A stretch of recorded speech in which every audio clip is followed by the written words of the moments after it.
Greetings, everybody. We are back on this Wednesday evening, and we have lots of Marvel news to talk about and break down and speculate about. It's going to be good.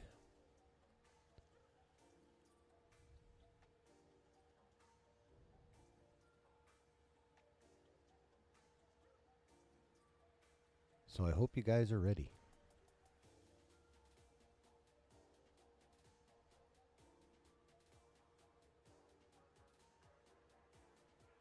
But in order to be sure you're ready,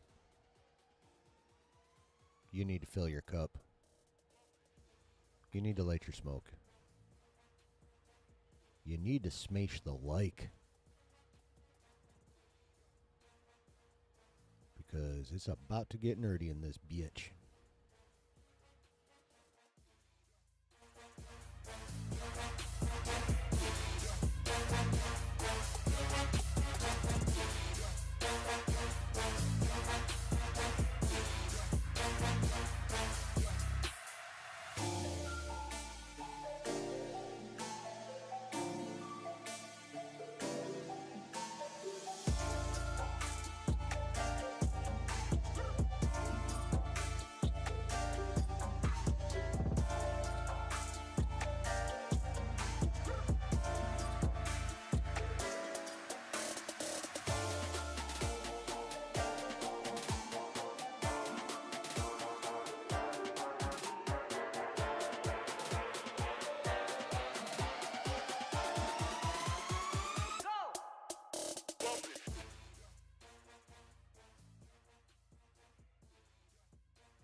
Thank you.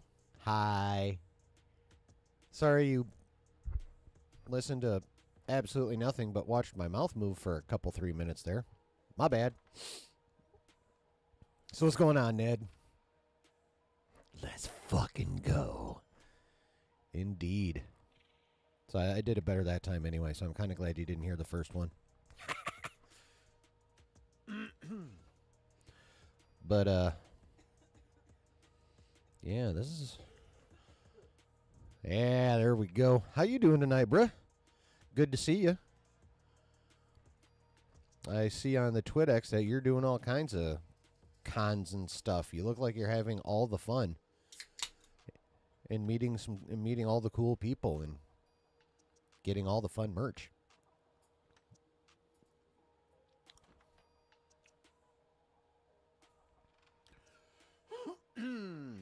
And welcome.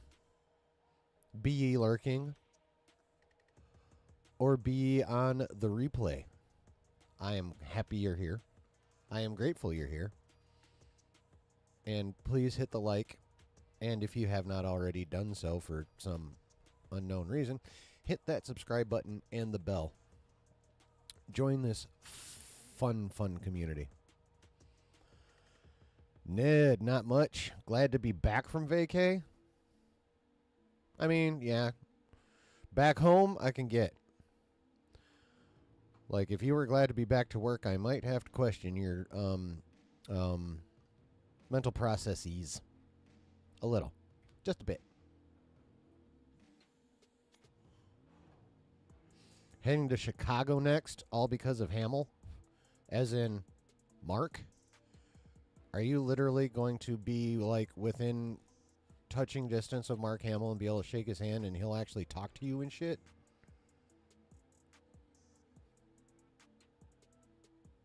Because awesome. Fuck you, but awesome.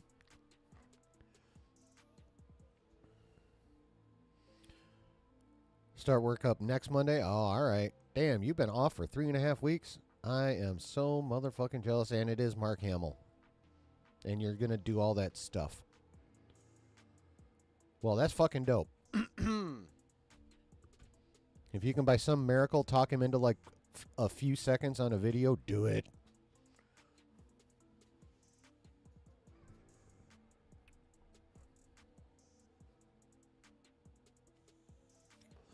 Photo op and 2 autographs? Aw, shit. So what are you getting autographed? Are you getting like some kind of printed media and then maybe something of a more physical object, like say this Return of the Jedi Luke Skywalker lightsaber? I would have Hamill sign that bitch right there. And then I would probably never, what's up, Brooke? And then I would probably never ever play with it again. Unless I somehow, like, coated it in some shit.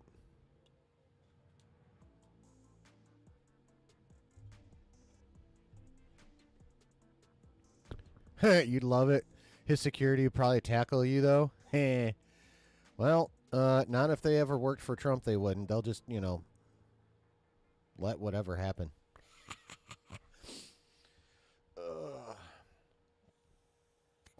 Anywho. What's going on, Brooke? How you doing? And once again, welcome in if you're lurking or on the replay. And hit all the buttons if you have not done so, please. And thank you.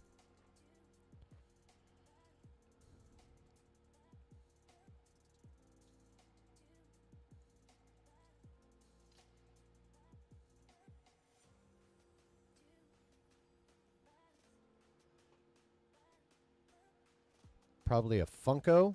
Oh, yeah. You have the SDCC Hasbro Vintage 3-pack. Oh. Oh. Have I seen those? Your Vintage 3-pack? You probably did put it on, like, the TwitX, but I don't, like, exactly remember. You know what? Is that my glasses doing that? Or am I starting to get, like, Forrest Whitaker shit going on?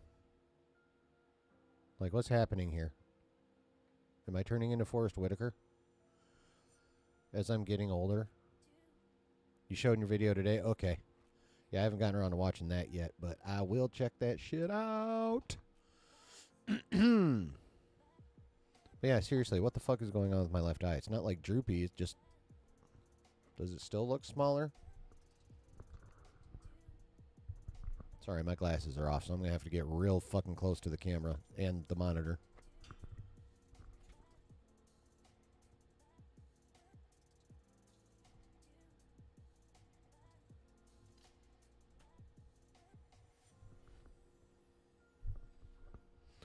Yep.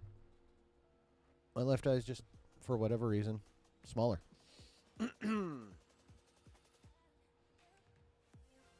And also my left ear is lower than my right ear. You can see that, like, plainly. Look, here's the top of my left ear. And if I put my finger directly opposite, that is not to the top of my right ear. What the fuck did that doctor do to me when he yanked me out of my mom? It's almost like the fucking forceps went, or wait, other way. And he tweaked my skin a little bit. The fuck? And they gave me my middle name after him. After he tweaked me with forceps.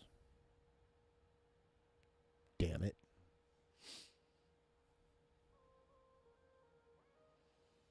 Oh yeah, way too late now. Oh well. Yeah, I'm in one of those moods.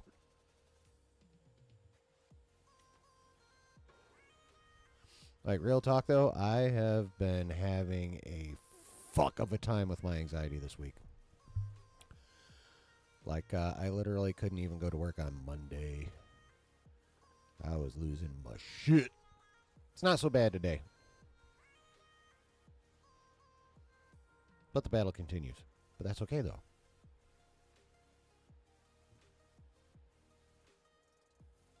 That is okay, though. Because the nerdier I get, the less anxious I get. So you guys are going to be helping me out a great deal this evening. Brooke says D23 is coming up. Curious to see what will be announced. Yeah, it's going to be, I don't know how, like, I don't think anything we're going to get at D23 is going to be mind-blowing. I just don't see that happening for any reason whatsoever. But you can be motherfucking sure that we're going to be breaking it all down Saturday night. Mind-blowing or not, we're still going to need to talk about it and speculate on it and all that fun shit we do here. Including watch my fucking disc tray go in and out all on its own.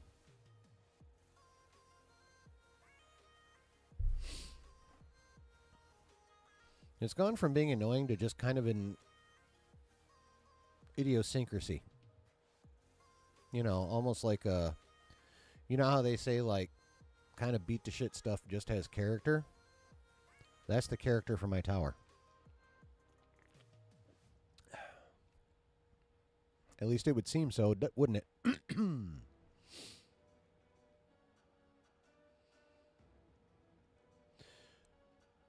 But yeah. Yeah, we're definitely gonna go over whatever it is we get from D23. I honestly have no idea what the fuck Star Wars stuff Lucasfilm be talking about. Maybe they'll actually give us a clue about what the hell Skeleton Crew actually is. Like, actual fucking details. Because literally all we know is it's Jude Law and kids. And it's supposed to have a Goonies feel. That's it. That's all we know. I don't know about y'all. I need more. 'Cause right now, I don't even really have enough information to be interested in the show. I'm interested to have more information, but right now, my interest in the show is nil. Like, if no one mentioned it, I would never mention it. I only think about it when someone else brings it up, like literally. Brooke says, Skeleton Crew seems like it's basically Stranger Things, but in Star Wars, from what I heard. Yeah, I've heard something like that, too. You'll give it. Oh, I'm gonna give it a try. I'm just saying they have given me absolutely no reason to give a fuck right now. That's all. What's up, Griff? Excuse me. Yeah, like I'm not actually bagging on the show, although Josh isn't the only one talking about production woes on that show. There are others. But yeah, I'm gonna give it a try when it comes out.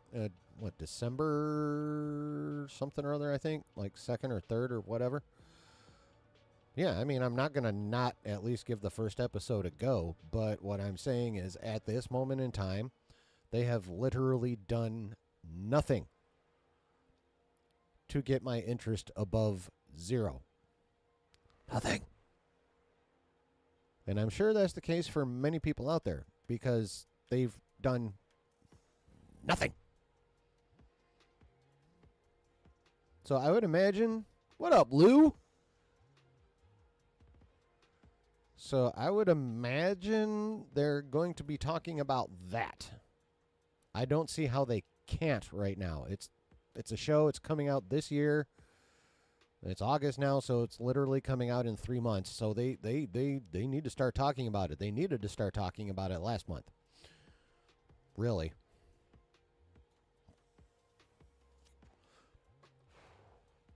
Especially as a potential distraction from the aftermath of The Acolyte. You know, it's like, okay, we better give them something on Skeleton Crew to distract these motherfuckers. But they didn't do that. And now it's only 3 months till the show, and we still know jack shit. Griff says, have we had a good Goonies-style experience? Stranger Things was close. You mean since the Goonies? Since my punk ass, slack ass, has not yet even watched one frame of Stranger Things, I couldn't tell you. Or I couldn't agree or disagree. But I've had a good, but yeah, outside of the actual Goonies, I love that fucking movie. I need to rewatch that, actually. Yeah, no. What's up, Brady? How you doing?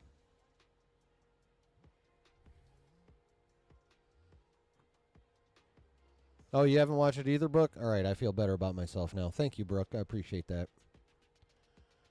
I appreciate that. What the fuck is happening here? Yeah, I know, Griff. I know. I know. I know. I said I was a slack ass before I said it, didn't I?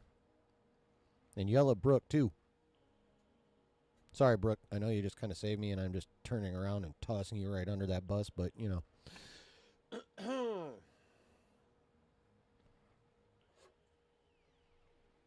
That's how I can entertain myself while also entertaining you guys.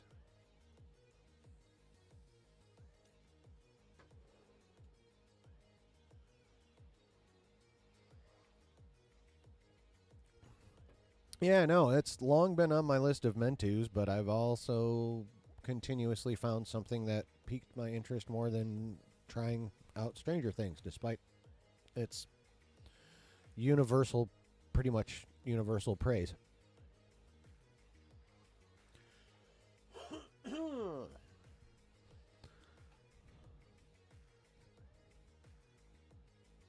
Brooke says, for sure, I got to watch it. Honestly, maybe I will start watching it tonight or tomorrow. Got to work overtime tomorrow, though, since took today off for sick leave. Oh, well, I hope you're feeling okay, buddy.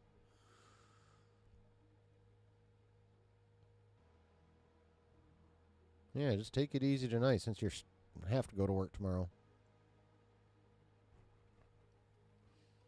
Get some nice hot pho in you. It would be right up. Yeah, I figured it would be right up my alley. Yeah, I really need to get to that one.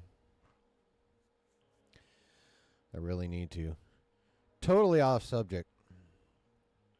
Oh, Brooks is feeling a bit better. Just was feeling under the weather this morning. Oh, wait, you're welcome, dude. No problem at all. Sleep early after the stream, yeah. Just I just hope I'm not too boring. You don't fall so you fall asleep during the stream. Hopefully I can avoid that. But what was I about to say? I was about to go down a little rabbit hole. Complete tangent. You feel like you definitely like Stranger Things as well?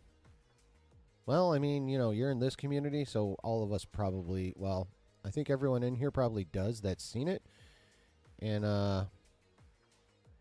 I feel like everyone in here that hasn't seen it probably will fucking like it. It'd be a great watch for me and Mrs. Chillin. All right. I will let her know that. For sure. But yeah, total way off subject thing.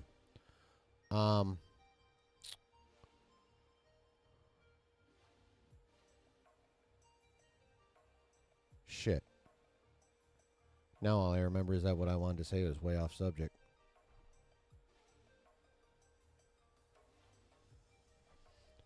What the fuck is happening here?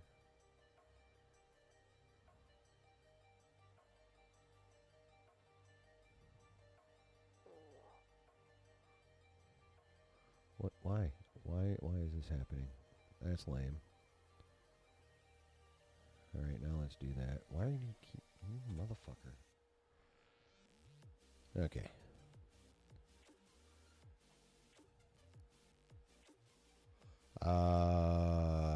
Yeah, okay. So, Brooke says, yeah, it was cool to see Josh covering Doctor Doom stuff in his latest stream. I hope they do Doctor Doom justice in Avengers Doomsday and Avengers Secret Wars. I do hope that as well.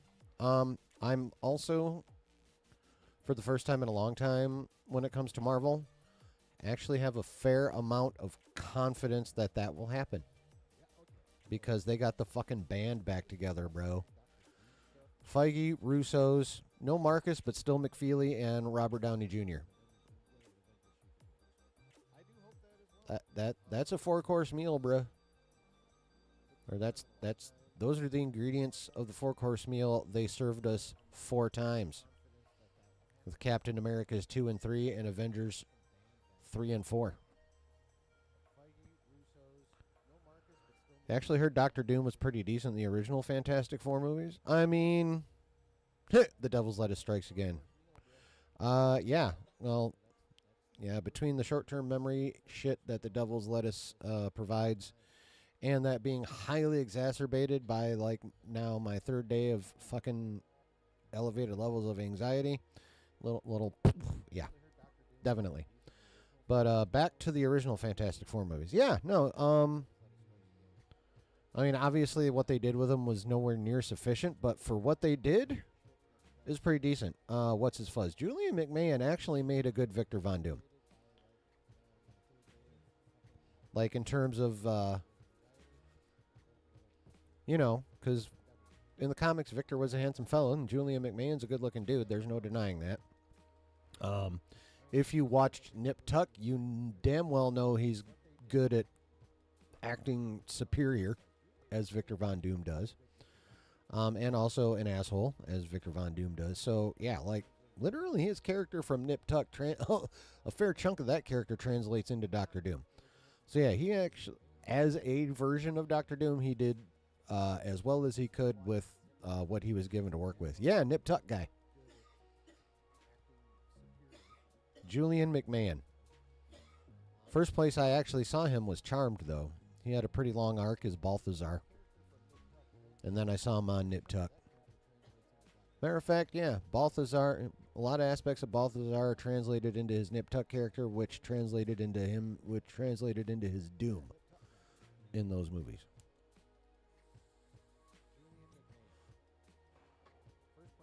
Like, honestly, it's not that, like, I just wouldn't mind if they brought him back for Secret Wars. I kind of want him to. Like, I just like him as an actor, and again, he did he did as well as he could with the Doom he was given. Which is a damn sight better version than the next one we got. As soon as they brought him back like that, I was like, what in the hell am I watching? Like, the initial part was like, not even great. But I'm like, okay, this is not so bad where I can't watch it. And then that. But I finished it. I stayed the course. And I finished that fucking movie.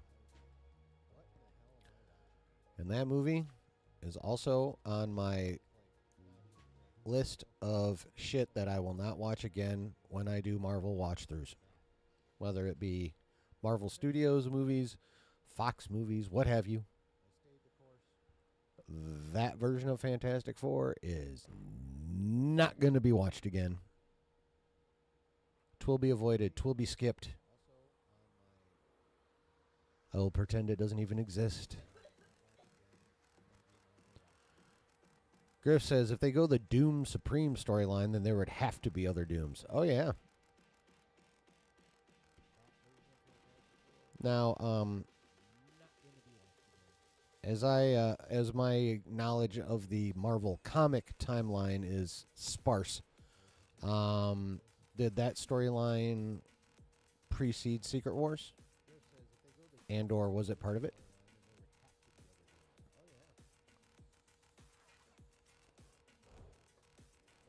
And excuse me for just one moment.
I needed a little more salad. Evil salad.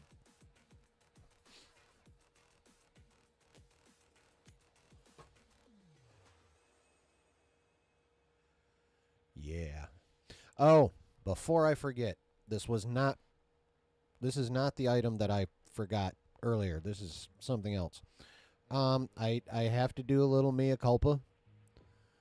Just a little one.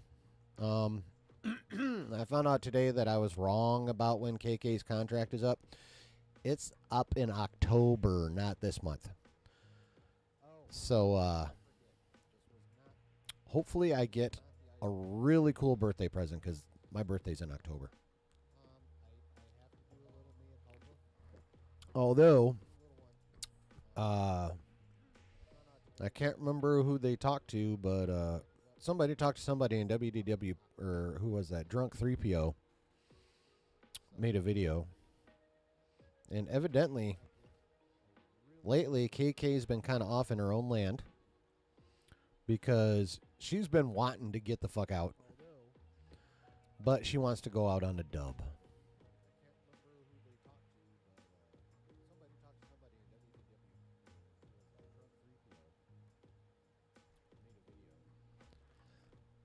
I'm sure I'm not alone in wondering what the fuck is coming out that would qualify as a dub.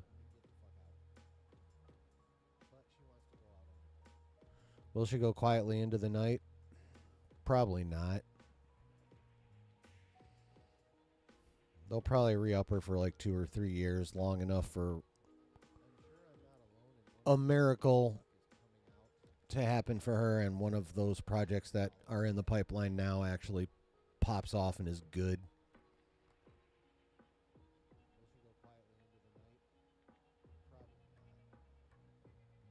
Probably at least a 2-year extension. Because maybe she'll get lucky and Mando and Grogu movie will pop off. Like, it'll be miraculously amazing and word of mouth will give it legs. And it'll do really well. Actually, now we all have a reason to root for that. everybody, and you know she would prefer her dub to be in the theater. We all have to go see the Mandalorian and Grogu movie, and we all have to go see it repeatedly. That movie needs to succeed. That movie really needs to succeed. So she feels like she gets a dub and gets the fuck out. Wow, that's weird. Stop that.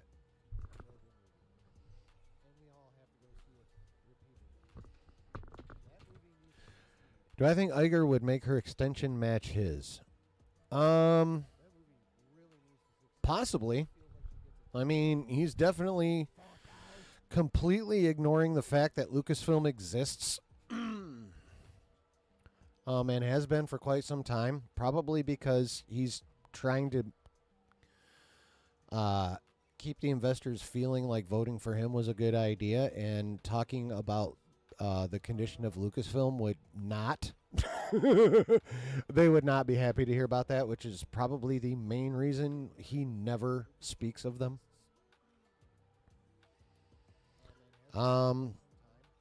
But that's entirely possible because that would cover the release of Mandalorian and Grogu, which is supposed to come out in May of 26. So, yeah, we all need to go see that a lot. We need to drag people to it. Kicking and screaming if we have to. Roofie them. Give them like the very old school chloroform rag. But yes, that movie needs to make a shit ton of money. So she will feel good about leaving. And then the rest of us can feel good finally too.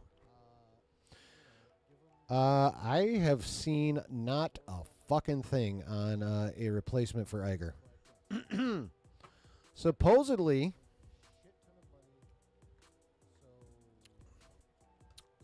there's a search happening because the goal, last I knew, is to bring them in next year so they can shadow him for a year and really dip their toes in, as it were. So hopefully they're close to finding their person. Because I honestly don't know if either Iger or Disney would like to extend him again. And when I say Disney, I should be more specific. I don't know if Iger or the board wants him extended again. Or the board. The board. We are the board. Resistance is futile. You will be assimilated.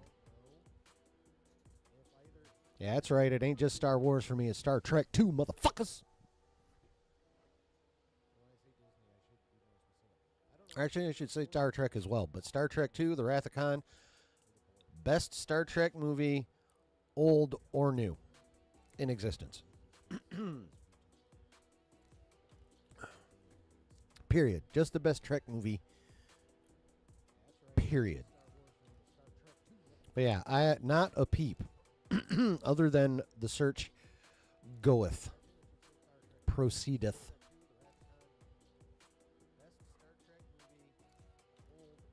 Is happening if.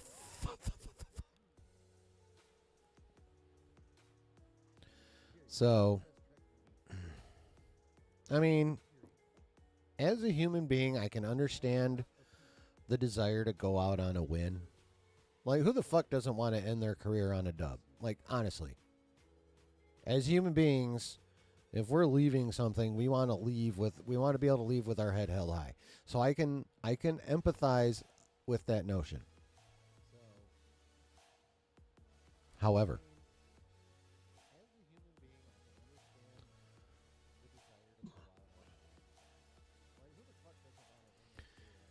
if the report is true, rumor, what have you, and she has been very hands-off recently because most of her thinking has been like, God damn it, I want to get out of here. But I need a win. first. Like if you're that hands off and you're not running your company like, spending the time like you should be, you should just go. Just leave now. Trying to wait for a dub is going to be harmful to both you and Lucasfilm. Just need to go, girly girl. Just get the fuck out. Like, if that report's true, she's like 85% out the door anyway. She's just kind of holding it open with her heel.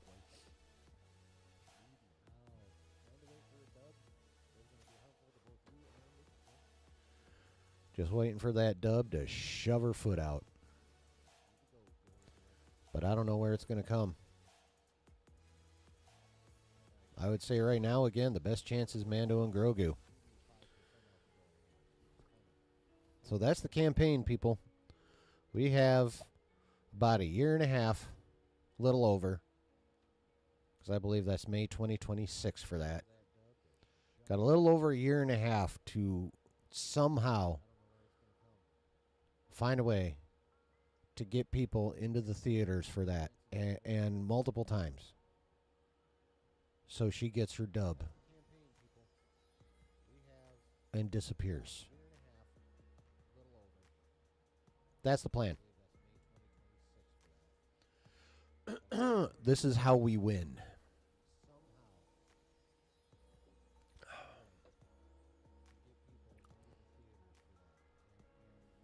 So, possible new animated Star Wars series announced at D23. I would say that is possible. I mean, Bad Batch is over. The Tales of were, those are only 6 episode, what do they call that? Limited series. I mean, they've always had a, full on animated TV show happening at some point. Like, they made the final season of Clone Wars for us, even though it was short as fuck. Got Rebels. We got Resistance. We got Young Jedi. These are all animated.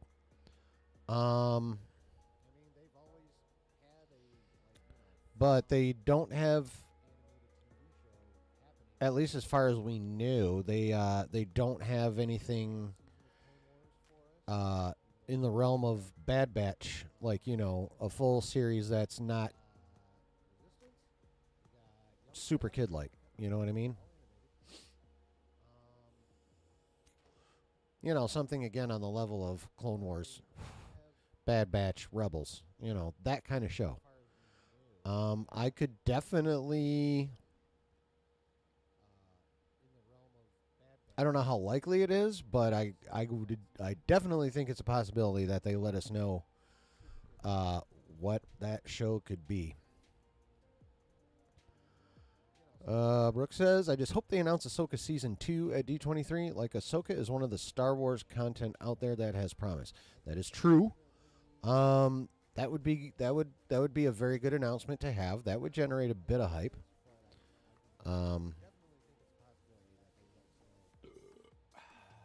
Excuse me. Griff says, a lot of talk about Ventress. Yes. I mean, they made a point of bringing her back from the dead, as far as continuity goes within the written word. I don't think they did that just for like a couple of appearances. Like, she's going, whatever they're doing next, I don't see any way she's not involved in a major way. Like, co-lead of the show, I feel like.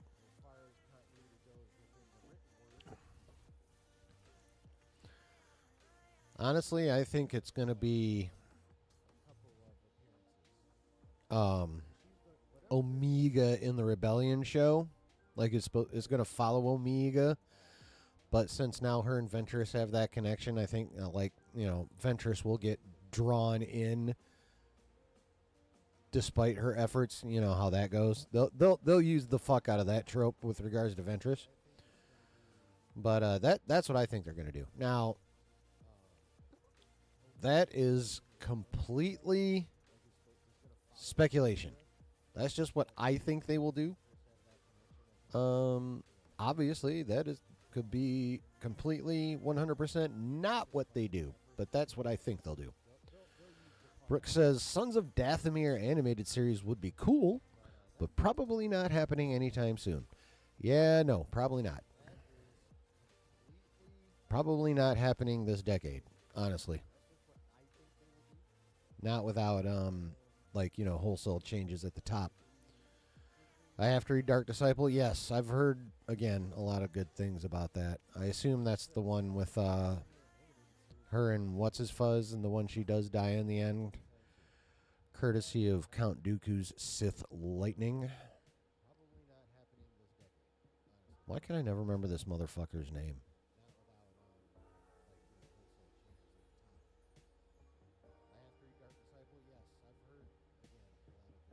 Like the scene in Kenobi where Kenobi recognizes his name carved into the cave and he says it. And when I try and remember it that way, his mouth just moves and no sound comes out.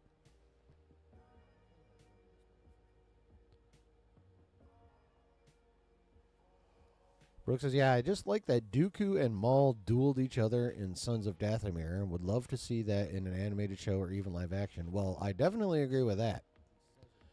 That would be a fucking dope fight. Quinlan Voss, thank you. See, all I could think of was Qui-Gon, and I'm like, that's not fucking right, but it's close. Quinlan Voss. Yes. But yeah, seeing Dooku and Maul duel, shit. Although I don't know if that would be a better fight than Sidious v. Maul and Savage. That was a fight. That was a hell of a fight. In any medium, visual medium. Well, animated or live action. That was a fucking fight, bruh.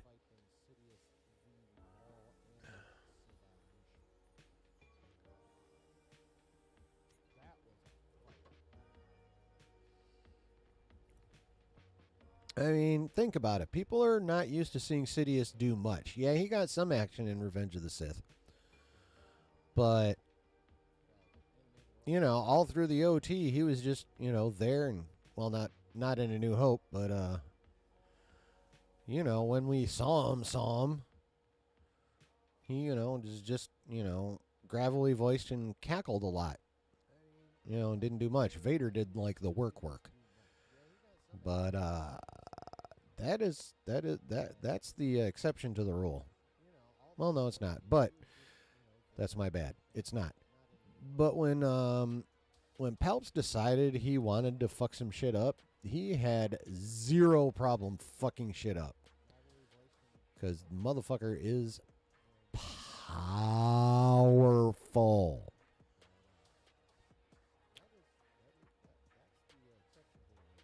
Dooku versus Maul all-out duel, says Brooke, has been something that has been debated in the past. Both have their own unique strengths / weaknesses. Yeah? Griff says it would be a dope fight due to Dooku's saber style. Oh, most definitely. See, here's the thing.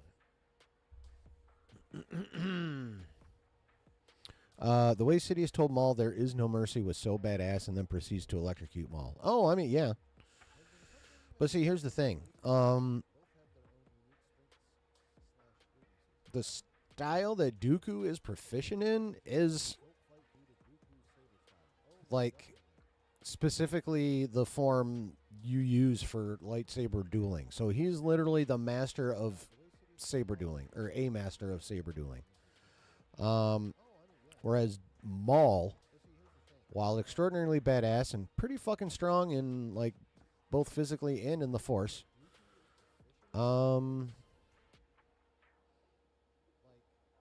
I don't know if his strength and aggression would be enough to handle Dooku's mobility and precision.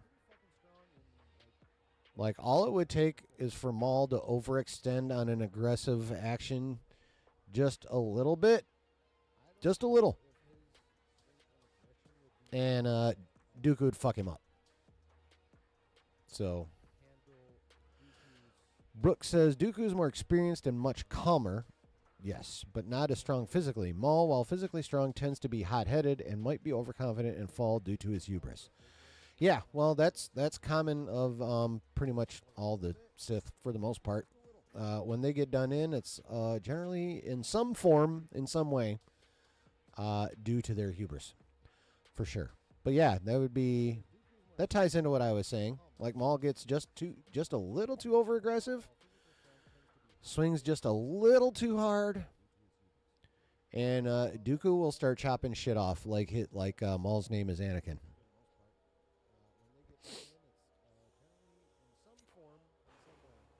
C-Dope!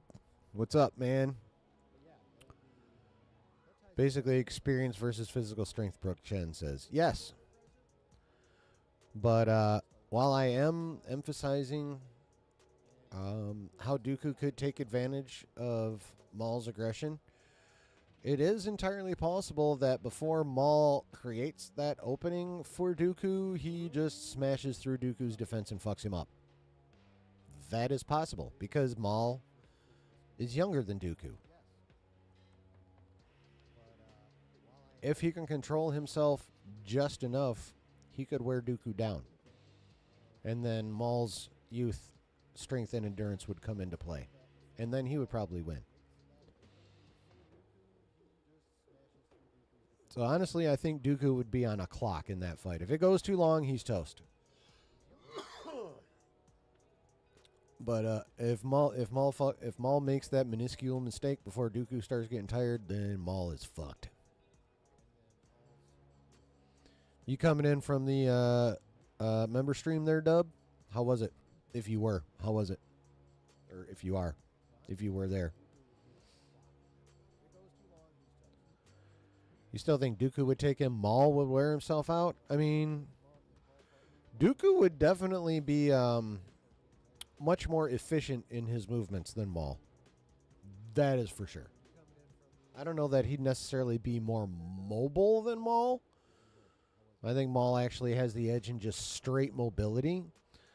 But when it comes to actual efficiency of movement, Dooku would definitely have a vast superiority in that department.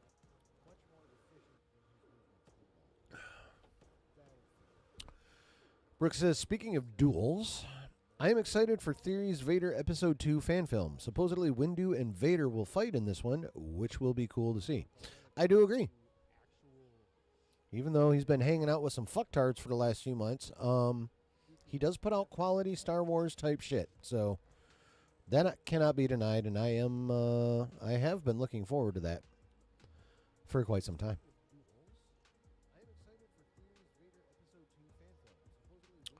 Yes, sir. Oh, speaking of fan-made shit, you guys remember Prism?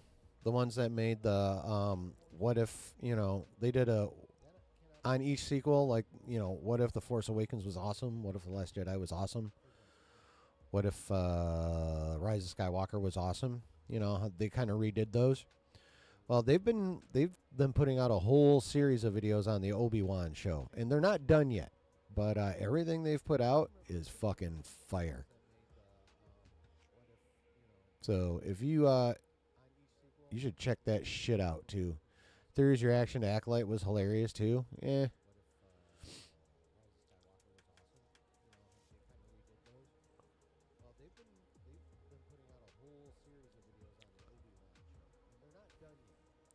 I don't really pay much attention to what he actually has to say anymore. Occasionally I'll watch one of his videos, but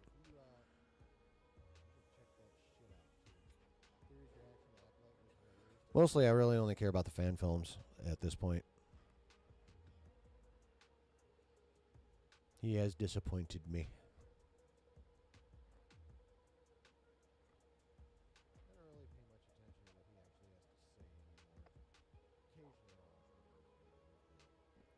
Anywho.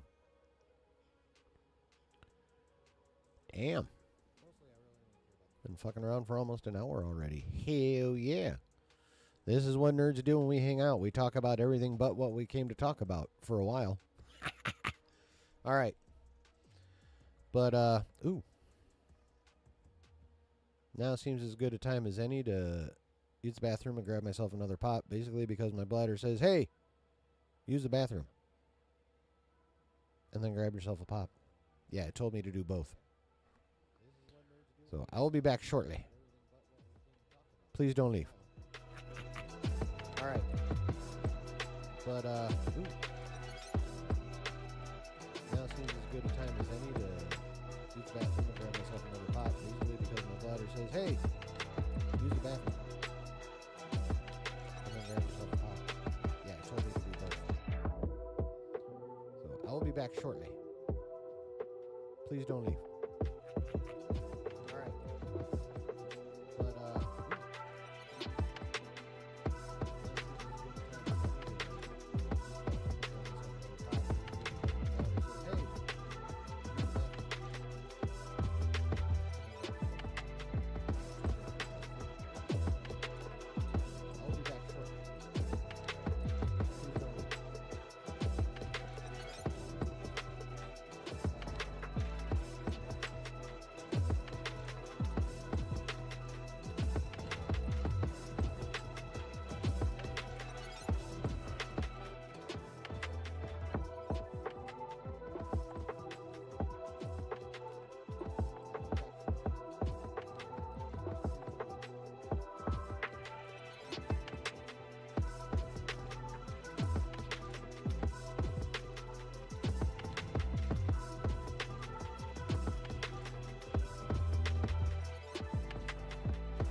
Okie dokie. I am back. Obviously. Yeah.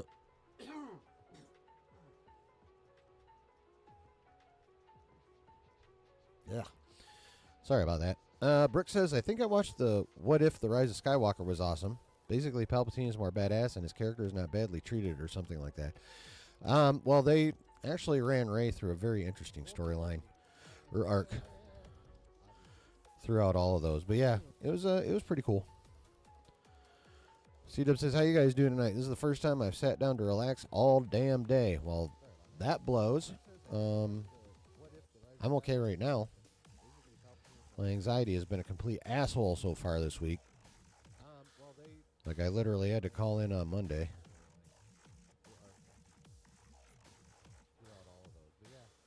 It was that bad.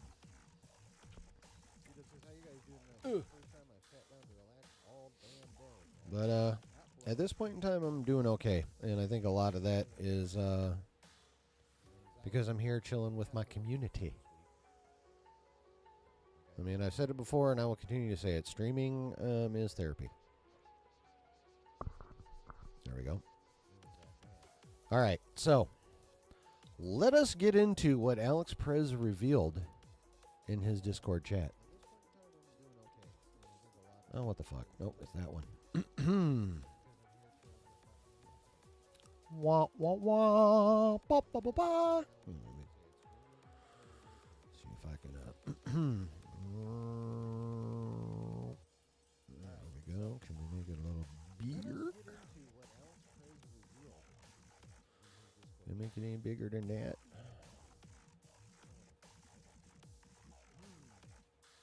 That's about as good as it's going to get. Okay.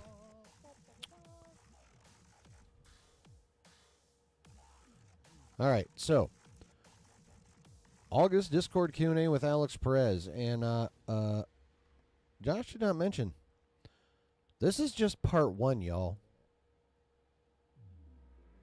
So I would imagine we're going to get part two either tomorrow or Friday, which is good. That's very good. Do you know why that's good? So, all just Discord Q&A with Alex Perez. And John forgot to mention, this is just part one, y'all. That's good because So I would imagine we're going to get if D23 is like Friday, lackluster, which is good. like we don't even really get any good news out of it or not very much, we'll still have part 2 to talk about. So thank you, Alex Perez. But let us get into this. That's good. It's time for another Q&A, blah, blah, blah. If D23 is like Okay. Oh, yes. Organized by topic. news out of it is not very much. Thanks to our Discord members. Great questions. Blah, blah, blah. Okay. Topic 1. Avengers Doomsday and Avengers Secret Wars. Raps fan. Get into this. Yeah, I'm a fan of Raps as well. Asks, other than Fantastic Four, Cap 4, and Thunderbolts, what other projects will lead into the Avengers movies? Thank you. Organized by topic. I imagine most of what he's about to say will sound familiar. I wonder if anything new will be there. Alex says, movie-wise, The Marvels. Wait, what? Avengers Doomsday and Avengers Secret Wars. Oh, yeah, of course. The Marvels has to because of the where Monica is. Right. The Marvels, Deadpool and Wolverine, Doctor Strange and the Multiverse of Madness, Shang-Chi and the Legend of the Ten Rings, and Spider-Man 4 could be considered important. See, here's the thing with Spider-Man 4. I'm wondering how grounded that movie's actually going to be now. Like, will they play with The Marvels, Deadpool and Wolverine, Doctor Strange and the Multiverse. will they be actually finishing up Devil's Reign in that, or will they finish that in the second season of Daredevil and not bring Spider-Man into that shit at all? Here's the thing. I'm starting to wonder. Like, for the longest time, I was quite confident that Spider-Man 4 is going to be a, fairly grounded movie with a little bit of multiverse at the end.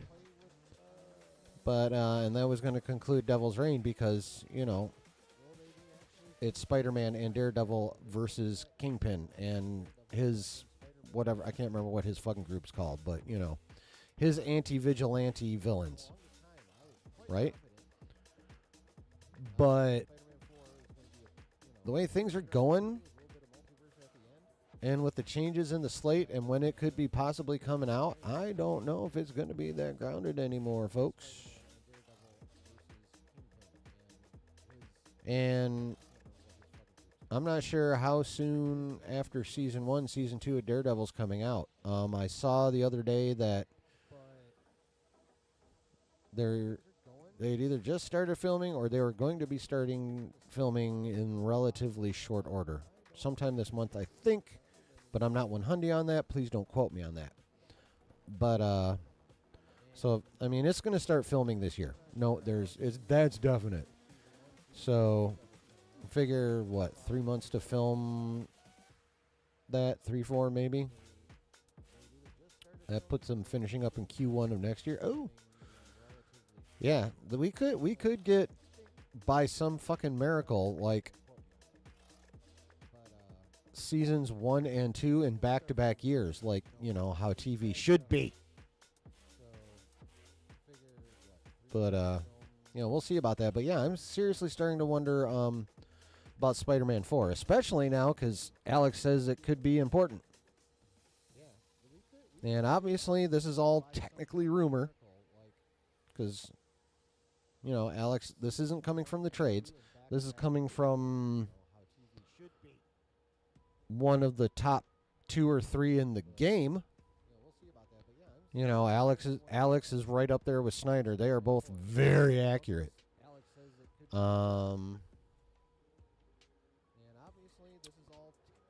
So this, I don't know what Spider-Man 4 is going to be anymore. I'm thinking it's going to end up being much more of a multiversal movie than Feige was fighting for. So, well, maybe he had to make it more universal since he wasn't going to get it out next year like Sony wanted. Maybe he had to do it that way. Also, Alex says, originally Quantum Mania would have been an important one to consider. Now, not so sure. I'm quite sure. It is no longer important. I mean, he can play coy and, do what insiders and scoopers need to do and sound unsure, but fuck that. Quantumania isn't important to shit anymore. It is irrelevant.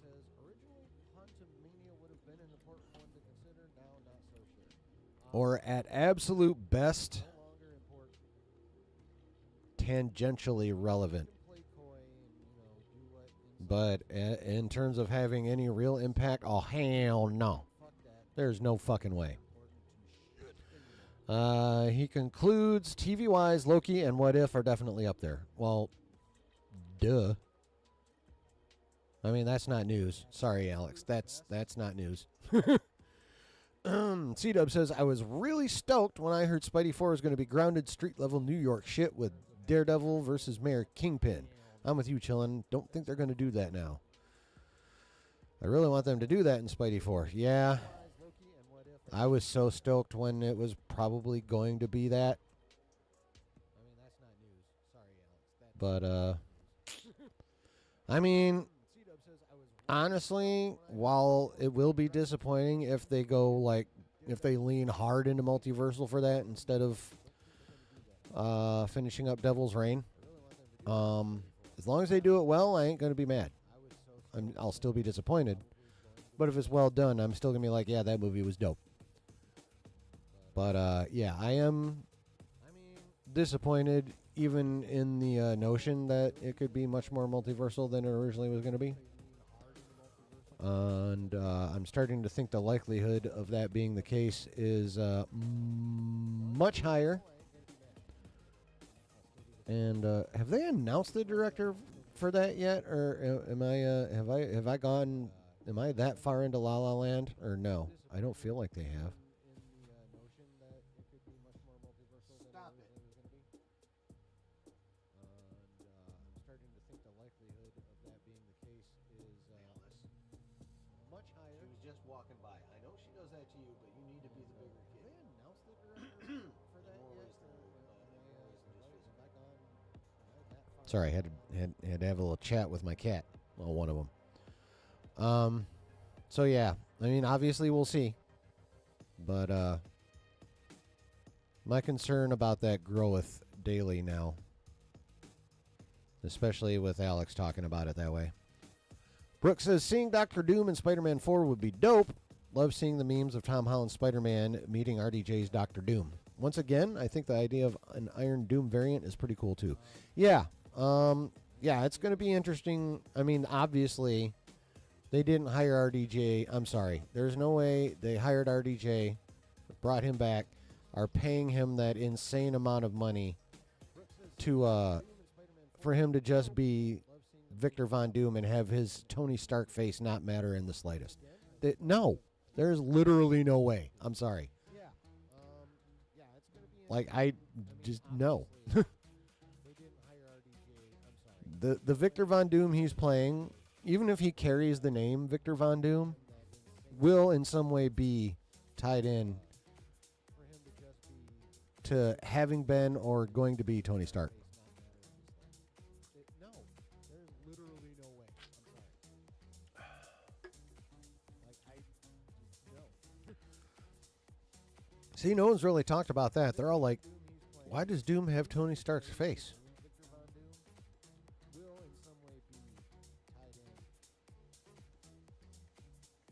But what if it's actually,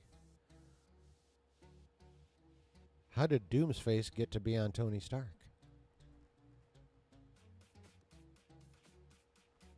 Oh.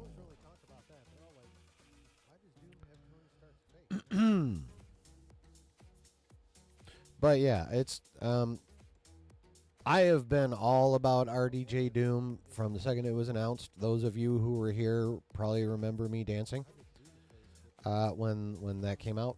So, and y'all know I made that video like wondering what the fuck is wrong with people that don't like it. So and RDJ, is insanely good, so I don't think he's going to have any problem whatsoever assimilating the character of Doom. I think he will do as thorough and as magnificent a job with Victor Von Doom as he did with Tony Stark. Excuse me. I am also 100% convinced that there is no fucking way he would have come back without being 100% confident that it was going to be dope. Like, he's not going to come off an Oscar win to bullshit. No, and more fucking no. There's no way. So, I'm sorry, I'm getting off on my what the fuck is people's problem train, but like you got the band back together, and you got like knowing how they all operate. It's just insane to think that this is in any way going to be a bad thing. But enough about that.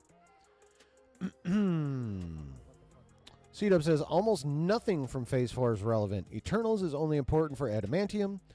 No idea what or if Shang-Chi and the rings are still relevant. Okay, so true. Very little from Phase 4 is going to be relevant. I think the Eternals are going to be important for more than Adamantium, but I don't think that's going to happen until after the reboot. The Eternals will become much more relevant, I think, after the reboot.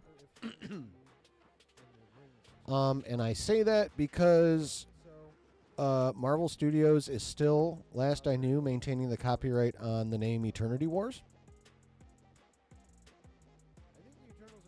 And from what I understand, based off the comics, the Eternals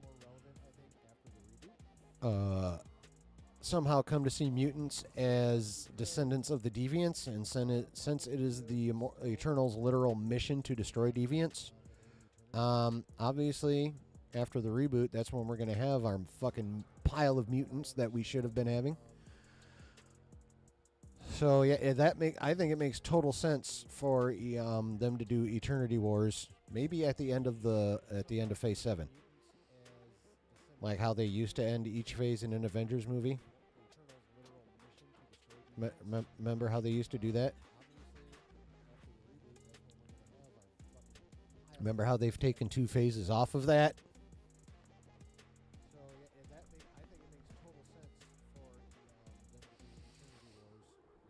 Fucking idiots. So, I feel like I don't think it'll be called Avengers Eternity Wars. It might be, but it's being the Mutant Saga, I think they're going to start titling I think we're going to start getting X-Men movies instead of Avengers movies. So, I think one of the first, if not the first big, like massive X-Men event movies of the reboot could be X-Men Eternity Wars. When the Eternals come down and go, oh, hey, you're fucking deviants, and we must smash you. So, I think the Eternals, going till Secret Wars, yes, Eternals is only important for Adamantium, but I don't think we're done with them yet. I think they're going to have at least one big thing to do after the reboot against the X-Men in Eternity Wars. Shang-Chi and the rings are still relevant because the bangles are still relevant, and the bangles and the rings are related somehow. Now, whether it will be, since they're obviously like 99.8% going away from Kang, remember how we were all speculating the 10 rings and the bangles were Kang tech? I think they're going to be Celestial tech, and therefore still relevant. Monica needed all the bangles to did she? Fuck. Damn it, now I can't remember what happened in the end of the Marvels, and I do not want to rewatch that motherfucker. Actually, you know what? That one I actually might rewatch. Because its box office was honestly, for what that movie was, it was way low. That box office was a statement on Marvel itself more than the actual movie, The Marvels, because that movie was not horrible. I mean, it wasn't good. Don't get me wrong, it was not a good movie, but it wasn't like, the fucked up dumpster fire like Love and Thunder or Quantumania were, I would actually put The Marvels, well, no, not there. At least not for me.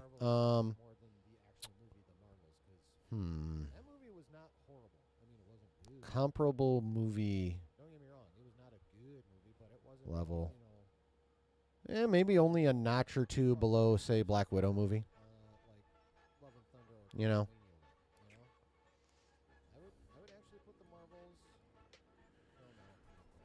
But yeah, I think Shang-Chi and the Rings are going to be relevant because they and the Bengals are related. I just think it's going to go from Kang Tech to Celestial Tech. And besides, they're going to need Celestial Tech around for when they bring back Apocalypse in the reboot. Because if it's X-Men, they're going to have to bring back Apocalypse. And with Apocalypse, you get him getting severely juiced up on Celestial Tech.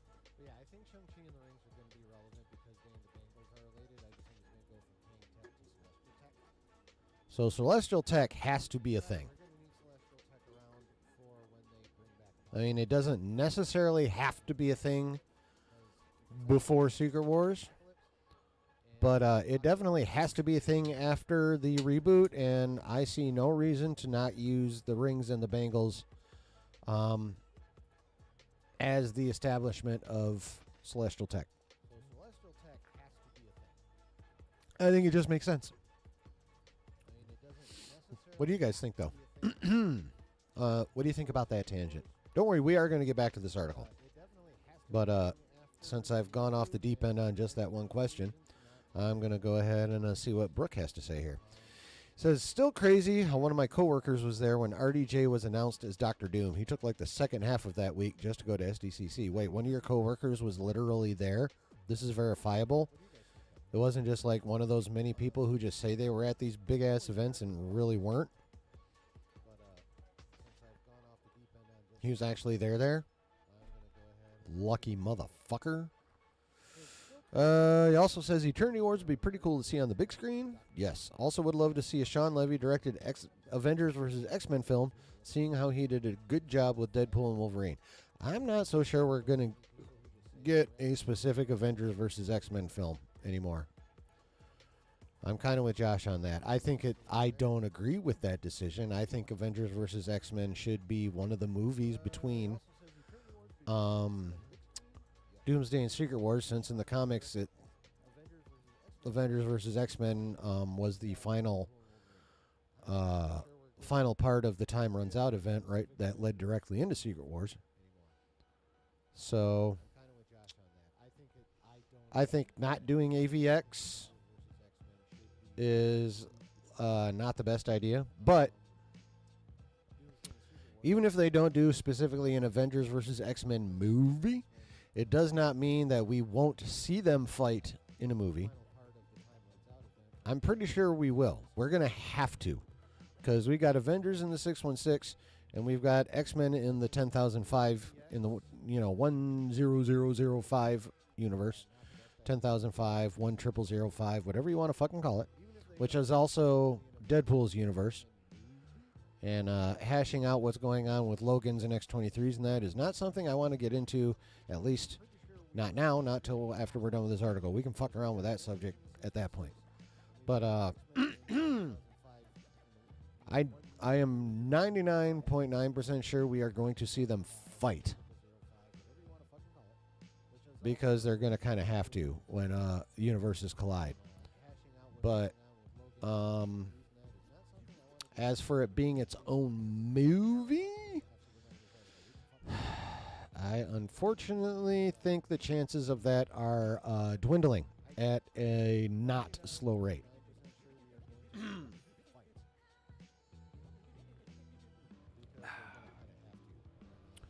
Which is a bummer, but I mean, I guess the important part is we'll get to see them fight, and hopefully it'll be, a big fight. like the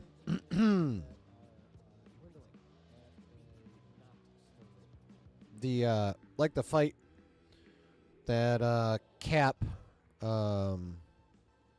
Falcon, and Widow had with the Winter Soldier right before they all got arrested. We need a fight like that, except on the appropriate scale, but at least that long in the movie, if not longer. And I suppose them not doing its own movie will be okay. I guess. Fuckers. Brooke also says Quantumania's trailer was really good. From what I remember, Kang had such a commanding presence in the trailer. Oh, yeah.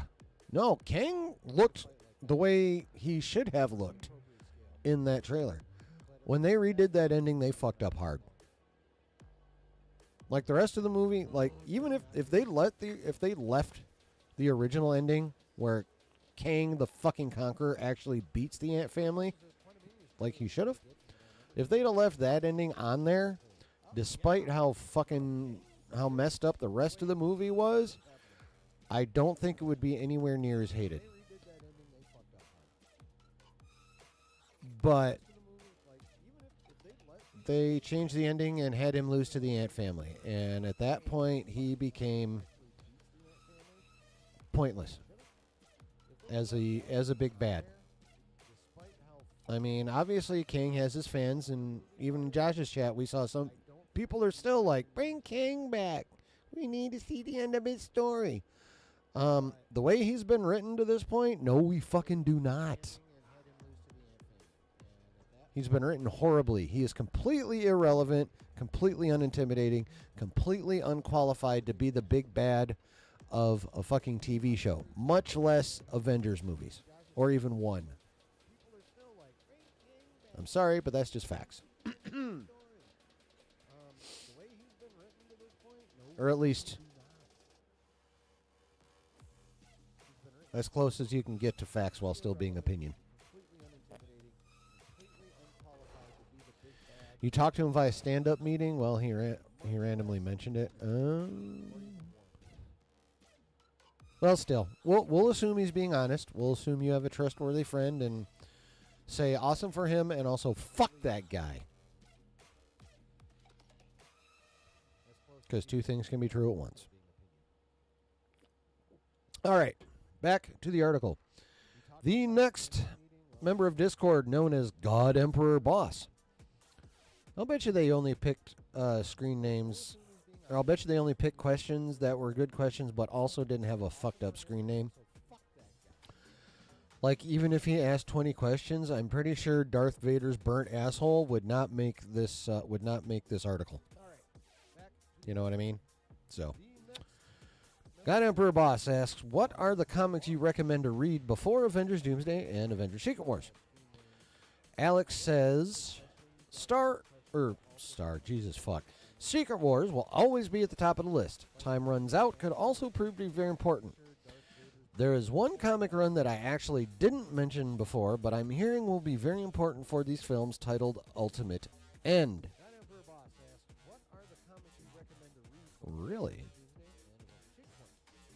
Here's where I have to freely admit, my nerddom doesn't go as deep as it should. I have no fucking clue what that is, but it sounds dope.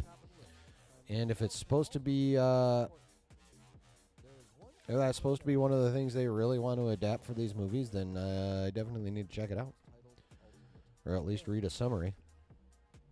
Alex goes on. I could recommend more storylines to read. The problem this time around, especially with directors like the Russos, there isn't really a comic or storyline that could properly anticipate what's coming next, because they really just build their own story using thematics from the comics' source material, rarely ever a loyal page-for-page adaptation of a comic run. The near exception would be Captain America Civil War, and even then, the story differed a lot from what the comic run was. I mean, that's facts. I mean, they keep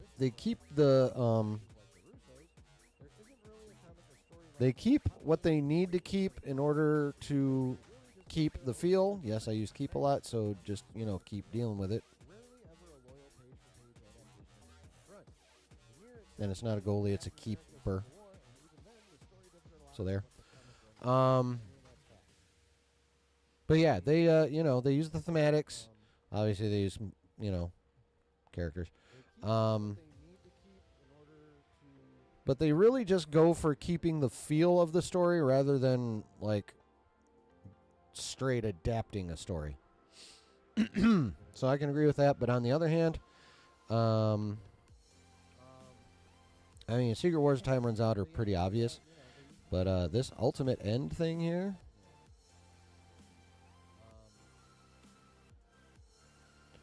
I am very curious to know what the fuck that is. All right. Jaded Leto hater. Dude, Morbius wasn't all his fault. There's no need to hate Leto. And the Joker isn't all his fault either. Anyway, any chance we see James McAvoy and Michael Fassbender reprise their roles in Doomsday or Secret Wars? Alex says, I really wouldn't know this early in the game whether or not these actors would come back to reprise their roles for either of these movies. Don't know about Doomsday, but I don't see any way they're not in Secret Wars because, you know, they're fucking part of the X-Men universe, even though they're part of the Fox X-Men universe. And we're delving heavily into mutants, which those two are. They're like the premier two mutants. So maybe not Doomsday, probably not Doomsday even, but fucking Secret Wars. Oh, hell yeah. Hell yeah, they gotta be in Secret Wars. They just fucking got it. It'd be stupid to not have those two in Secret Wars, wouldn't it? Wouldn't that just be dumb? Am I wrong here? Like, am I just rambling too much and just rambling into some dumb shit? But would that not be like a bad choice to make to not have those two in there, like voluntarily, not have those two in Secret Wars? Like, come on.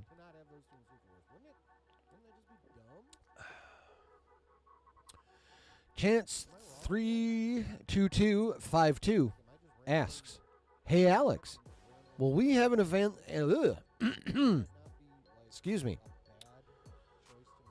Can't get me mouth to cooperate. All right. Hey, Alex, will we have an answer for who the new Avengers team members are before Doomsday? Ooh, I like the fact that there's an ad right there because I'm interested. Alex says, there's a strong chance you might via cast announcements and trailers, but if you're looking for the answer in one of the upcoming projects, you're not going to find it. Excuse me. That's interesting. Despite the fact that in Cap 4, Ross specifically wants Sam to put together a new Avengers team. Evidently, that's not going to happen. He might begin one, but it's not going to be completed. It wouldn't appear. Hey, I mean, that's what it seems like he's saying there. The most likely scenario I'm predicting for Avengers Doomsday is that it will mirror Avengers Infinity War in the sense that the Avengers were also disbanded at that point in time and tried their best to come together and face the imminent threat, but ultimately failed before coming up with a new plan and team for Endgame. Yeah, I mean, that makes a fuck ton of sense. And since the current crop of Avengers basically sucks, I think that's a pretty fucking good idea. Ooh, chat. C-Dub says, I want a really good Thor movie. Love and Thunder was such a waste of time. Chris Hemsworth loves playing the character and is a legacy character. Justice for Thor. Oh, dude, I agree. I totally agree. And I'm pretty sure we're going to get a Thor 5. The question is, when? Before Secret Wars? Off the top of my head, I have no fucking clue how the hell they would get a Thor 5 in before Secret Wars. I think there's quite a few projects that they wanted to get in before Secret Wars that they're going to have to adjust and push till after the reboot. Unless they push Secret Wars to 28. Which, despite Kevin's adamance that that's not happening, I can see it happening. And it all depends on whether or not Mr. Feige has underestimated how much story needs to actually be told, how much they need to have established. So, yeah. Brooks says would love seeing those two actors appear again, especially Fassbender as Magneto. Still a legendary performance he put on as Magneto. Oh, I 100% agree. Like, I'm just kind of a Fassbender stan in general, honestly. So, like, I love him as Magneto. I loved him in Inglourious Bastards. I even liked his android character in Prometheus and whatever the next one was that still had him in it. So, yeah, I'm a bit of a Fassbender stan. So, yeah, they better fucking have him in Secret Wars. Anyway. Brooks says, I heard they're making a new Thor movie. Supposedly Thor 5 is going to be darker than Love and Thunder. Yeah. Yeah, well, that's for a couple reasons. One, they've said they're looking for a director that definitely tends to use a more serious tone. The name Gareth Edwards was thrown out there quite some time ago. I don't know if that's even remotely relevant now, but it's the only name that's ever been tossed out. But, yeah, they want Thor 5 to be a very serious movie, and more importantly, Hemsworth wants Thor 5 to be a serious movie. He's flat out said he wouldn't come back to do another goofy-ass thing like Love and Thunder, but he would come back for a well-written, gritty Thor movie.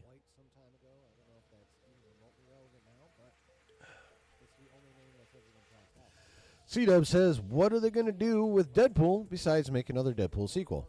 They have to make him an Avenger for Doomsday.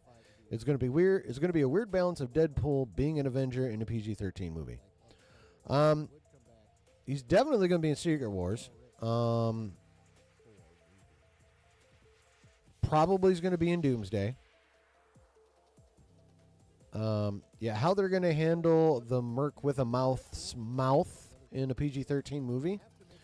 I imagine they will give Ryan the one F-bomb that's allowed in a PG-13 movie. First of all, I think that's definitely going to happen. We'll get one. As for the rest of it,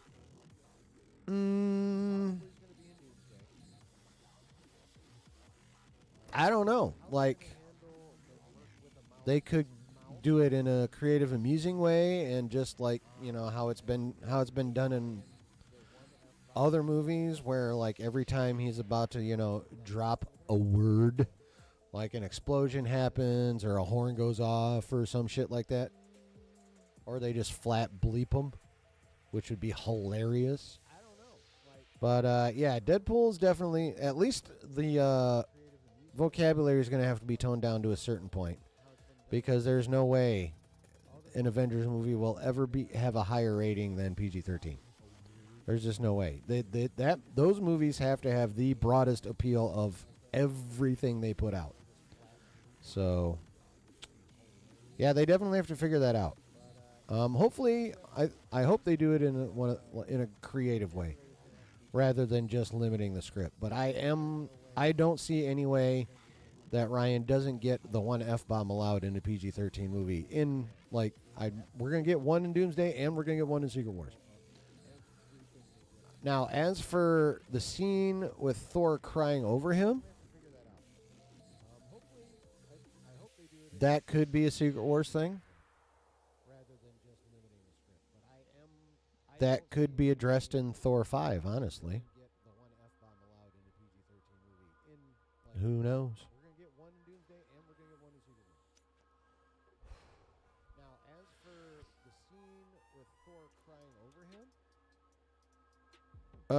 Brooks says they could do a rated R version of Avengers and rated PG-13 for broader audiences, but I don't know how people would react to that. I know Deadpool 2 had a rated PG-13 version, and the original rated R version. Yeah, no. We will never have our eyeballs on a rated R version of an Avengers movie. That will never be created. It will never be put out. That's just no. And it also wouldn't work. See Rebel Moon. All right. Next question comes from RJ. He says, hey, Alex, since Kevin Feige said not every new character that was introduced from Phase 4 would return in Avengers Doomsday, what new characters should we expect to show up from Phase 4? All right. Alex says, hi. It's still kind of early to handle that type of question since there are over 100 characters now in the MCU.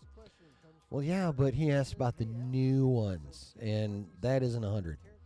It'd be easier for me to say who we shouldn't expect. I mean, that's probably still true either way.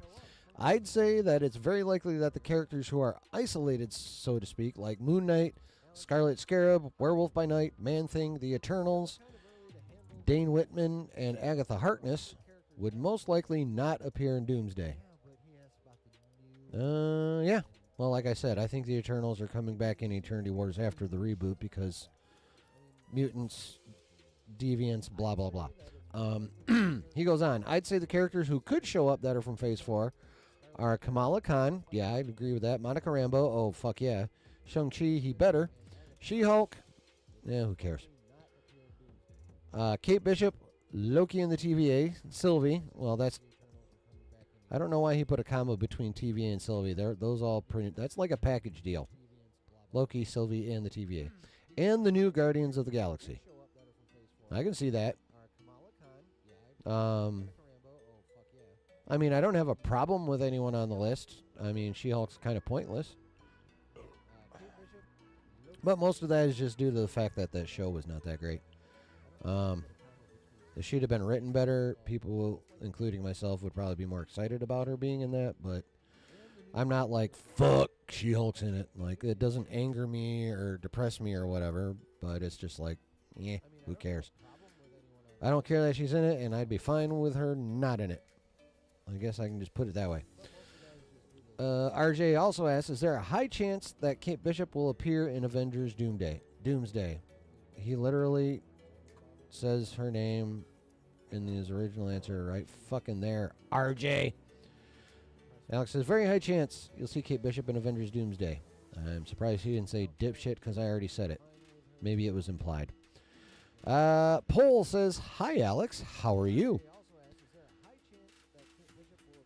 Alex says, I've been better, but I've also been worse. And each time I've gotten up with my head held high. It's probably been said before, but it's important for us to get back up when we fall down. If we can't get back up, take a time out. But don't give up. Heart emoji. Oh, good. An actual Marvel question. Paul says, how do you imagine Secret Wars? Could it be a send-off to previous Marvel film versions of characters? Yeah. Get out of there. Alex says, Secret Wars will probably be to Marvel what Deadpool and Wolverine was to the 20th Century Fox franchises. A proper love letter to the legacy of Marvel and everything that's come before it. And I think we're going to get goodbye to more Fox peoples, too. Like I said, like the young... Well, we've got most of the X-Men cast, that the Fox X-Men's, that they need to bring back, both original and young versions. So, I don't think we're done saying goodbye to the Fox franchises yet. I think Deadpool and Wolverine was the beginning of the goodbye letter, and it will end with Secret Wars.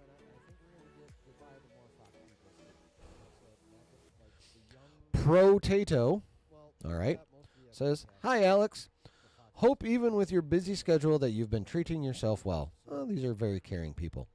Considering Marvel has 15 to 19 projects, I counted, in some state of development, well, you know what? That's good. Doing your research before you ask somebody a question is a good idea. Do you have any idea how they're going to release all of it before 2027 Secret Wars? Alex says, no shot they release it all before Secret Wars. Some of these will have to be saved for post-Secret Wars. Yep. Pro-Tato also asks, is that image from Ryan Reynolds our first look at Doomsday and or Secret Wars? Alex says, what image? The one of Deadpool crying in Thor's arms? He says, I think it was a gag reusing the Thor The Dark World footage, but now I think they might really have to answer that question. Well, if TwitX banter is to be believed, Ryan's brought it up, and Hemsworth commented on it, or quote tweeted it, saying, I can keep a secret too. Or I can keep secrets too. So they may actually address that. The question is, will it be addressed in Secret Wars or Thor 5? That's the question. All right. Next question comes from Dirt Diver 82. Do you have any idea what changes the Russos / McFeely are going to add to their version of Doomsday / Secret Wars? Alex says, I'd be lying to you if I said I knew at this time what they were going to do. Honestly, I think he's lying, saying he has no idea what they're going to do. I think he has an idea. I don't think he has specifics, but I think he has an idea.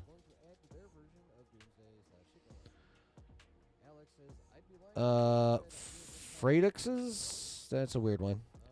Says, hi, Alex. Will Secret Wars start with the last incursion as in the comics? Alex says, I think Doomsday ends with the final incursion taking place. Well, if that's the case, then that means we either get the fight between the Avengers and the X-Men at the end of Doomsday or in between the two. Because in the comics, that was the final incursion. That was 616 versus the Ultimates. Avengers versus X-Men. So, like you know, we're going to get some version of that. We just don't know anymore if it's going to be its own movie. Rick says, oh, wow, I just realized Secret Wars is only 3 years from now. Not a lot of time when you think about it. Now, when you have to, do as much VFX work on a movie that size as you need to do, no, 3 years is a very short amount of time. That's why Feige might get stubborn, but I also would not be surprised if it gets pushed to 28. Not only because they need to fit other shit, like they have more story they feel they need in there, but also just to give them more time to make it as dope as it can be, which honestly is the best idea, at least in my mind. Brooke also says, I would imagine the Russos would make sure Doomsday is going to be darker, maybe as dark as Infinity War or Endgame, maybe even darker, since Doom is in some ways more dangerous than Thanos. I mean, they could. I mean, I hope it's at least as dark as Infinity War. Honestly, it would be disappointing if it's not at least as dark as Infinity War, now that you bring it up. Yeah, I will definitely be disappointed if it's at least not as dark as Infinity War, and I do agree. It being Doom rather than Thanos is, as badass as Thanos was in those movies. Doom is fucking Doom. Doom ripped Thanos' spine out on Battleworld. Gave him the Predator treatment. Through his chest. So, yeah, I agree. It definitely needs to be at least as dark, but I think it actually needs to be darker. I think you're right. Doom, not just in some ways, he's in many ways more dangerous than Thanos. Especially Thanos with no Infinity Gauntlet. He's fucked. So yeah, I hope they do that, and I hope they make him nice and dark.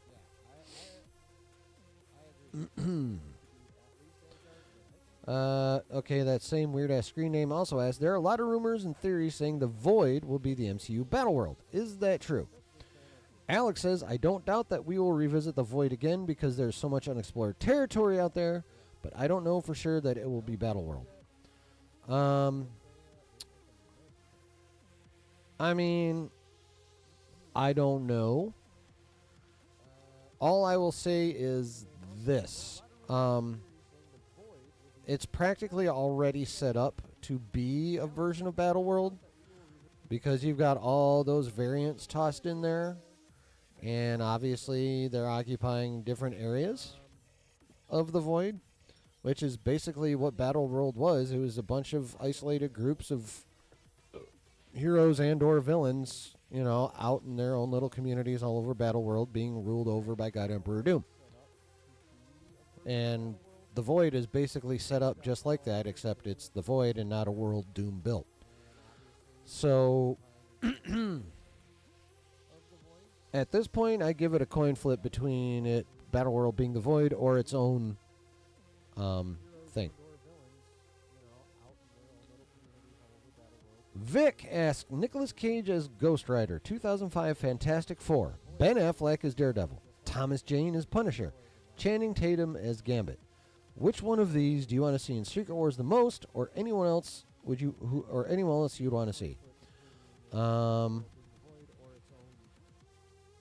Okay. For me, definitely Nick Cage Ghost Rider and Thomas Jane Punisher. I'm okay without the Fantastic Four, honestly. I'm okay without Affleck Daredevil. I mean, he was all right, but, nobody compares to the current Daredevil. I'm sorry. I wouldn't mind seeing Channing as Gambit as long as he took it just a little more seriously with the accent. But yeah, I don't need Affleck and I don't need the Fantastic Four. Alex says, I personally would love only one character from these legacy films, and that is, I'm going to say his name is Ian Gruffudd. That's so Scandinavian. As Reed Richards. Okay. His take on Reed Richards was one of the earliest memories I have of comic book movies, so having him back for one of these movies would legit make me cry. Okay. You know what? I can respect that.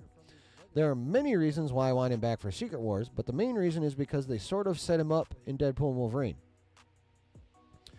He's name-dropped by Johnny, talking about the Void as a metaphysical junkyard.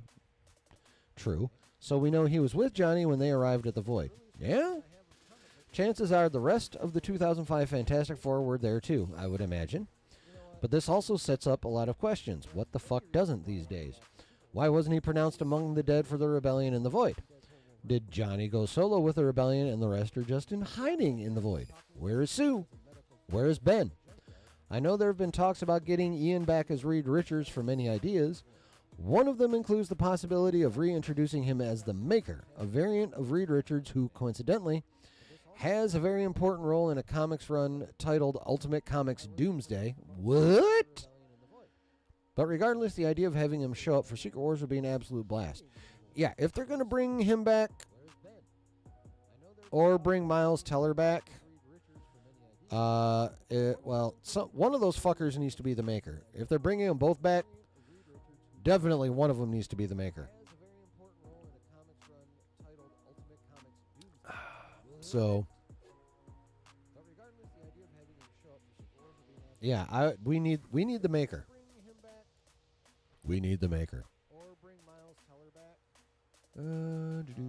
Oh, Travis, what's going on, man? Welcome. He says, how's it going? He says, how's it going? Going off of the idea of anchor beings in Deadpool 3 and the recent Venom 3 reshoots in New York, it would be neat if Venom 3 ends with him being pulled out of his universe. Yeah, that would be cool. Now, I don't see... Here's the thing, though.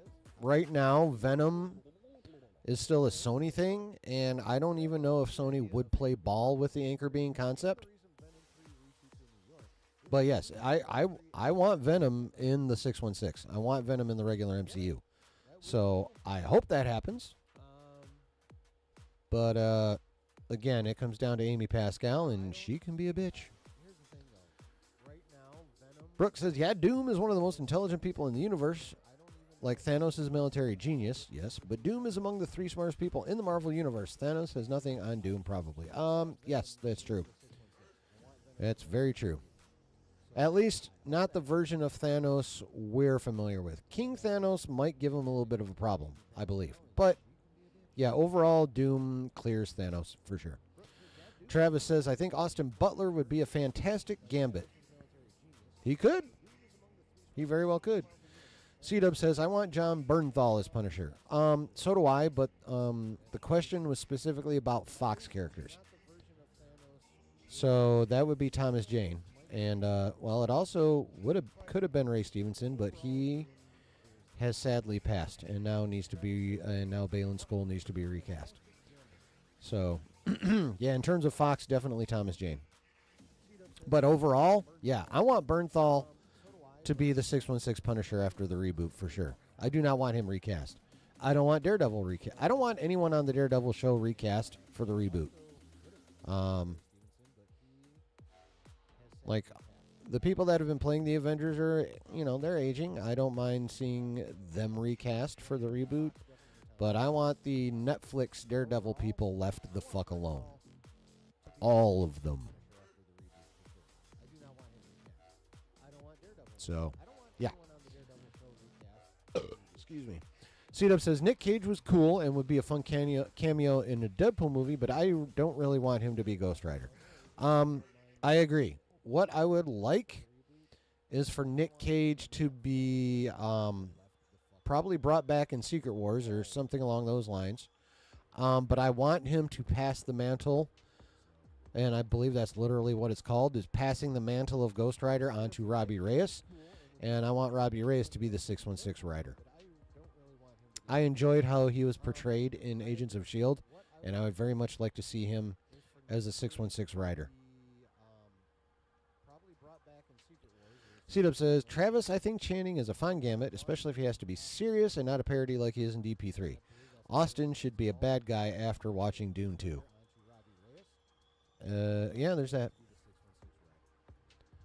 But I do agree with Josh. Channing is a bit thick for the role. Like every iteration I've ever seen of Gambit has him built more like a surfer than a football player. You know, more of a lanky build. I don't want to use the word thin because I definitely wouldn't call Gambit thin. I mean, the homie's ripped. Like, he's got some meat on him. Like, he's probably the size of like a middleweight or a light heavyweight UFC fighter. Probably more middleweight. But, yeah. Channing's a thick boy. And for the 616 Gambit, I agree with Josh. They need someone with more of a, I will say more of a surfer build. That's how I'll put it.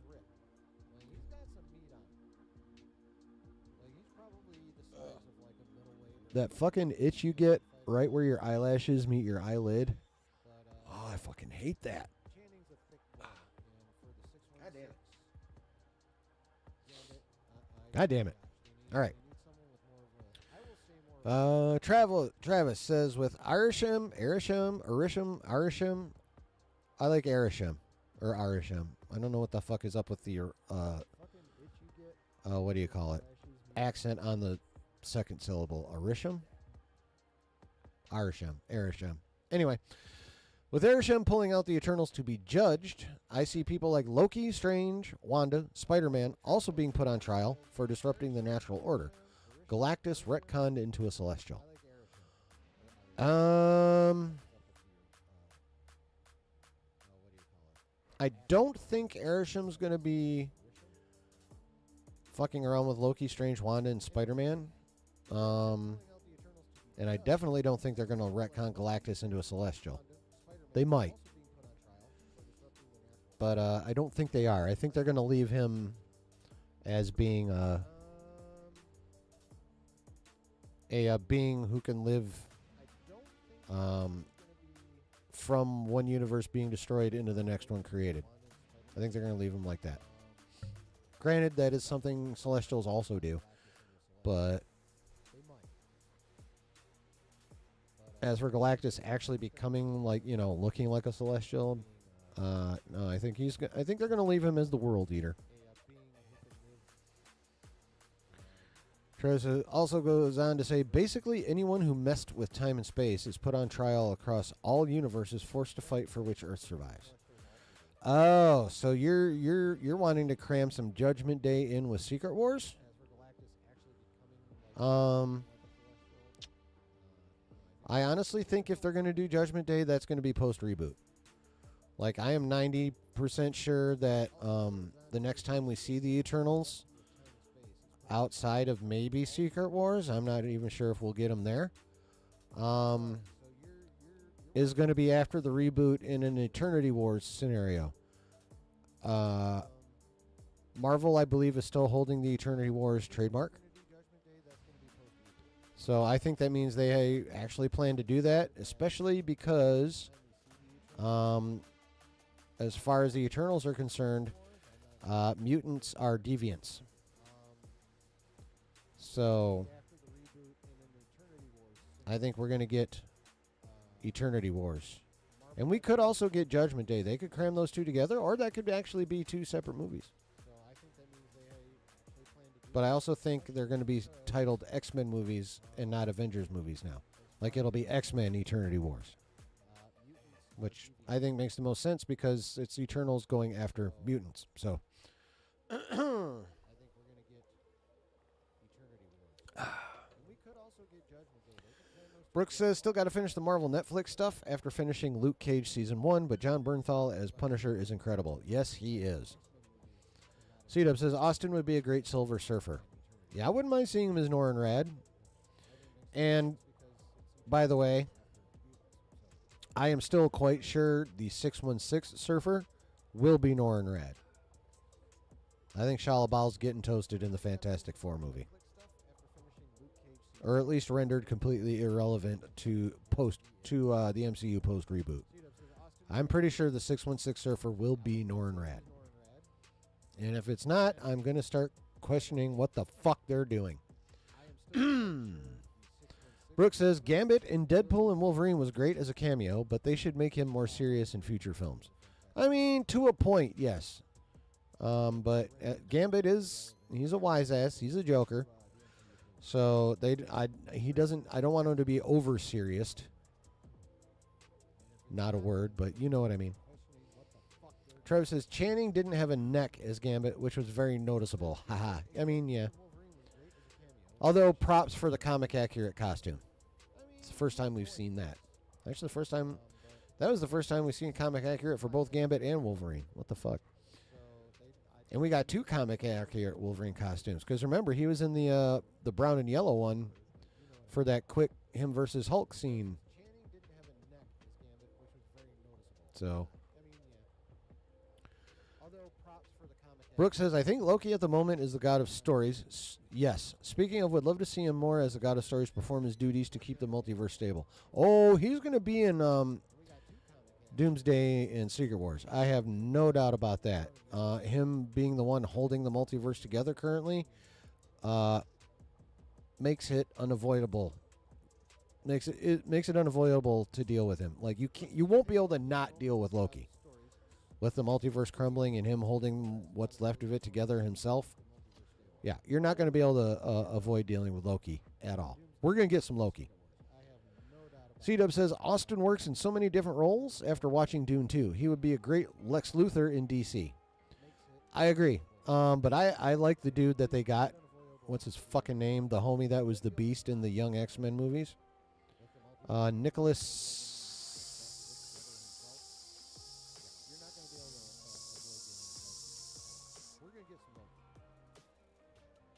I swear his last name starts with a C. No, it doesn't. Nicholas Hoult. I think he's going to be a good Luthor. I agree. But I like the dude that they got. Travis says, I also think not bringing back Harry Styles, coming back as Star Fox, Thanos' brother, would be a mistake and is easy money. Yeah, it could be. But again, that's more of the character... That's one of the characters that we're probably not going to see till after the reboot. Brooks says, my favorite Wolverine variant cameo was Henry Cavill. Yeah, Cavill was a Wolverine, especially that shot of him with a cigar in his mouth. That was absolutely badass. Oh, I do agree, but he is not going to be the 616 Wolverine. He's got other stuff he's going to be doing. Brooke also says, Loki versus RDJ Doctor Doom War of Words would be so cool. Reminding me of how RDJ and Loki tried to be witty with each other in Avengers before Loki threw Tony off the building. I mean, yeah, that's true, but Doom only drops the occasional quip. So I think Doom would just be more superior, haughty, and condescending than witty. You know what I mean? What's with the two holies, Travis? But if you're going to start singing the hymn, you need a third one. That's a callback to my fucking childhood right there. So what's up, man? What's going on? Did you read something? Did I say something? Like, did you read something online? Did you read something? Like, what's happening, bro? What are you reacting to, Travis? Tell me.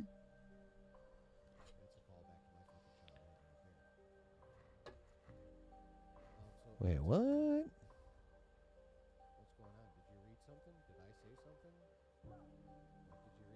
Trying to write Holt. Oh. Okay, yeah, I get it. Now, that makes sense. But yeah. Honestly, though, I think there's a U in his name as well. Hoult. I could be wrong, though. I probably am, but I feel like there's a U in it. Where am I putting Austin Butler in the MCU?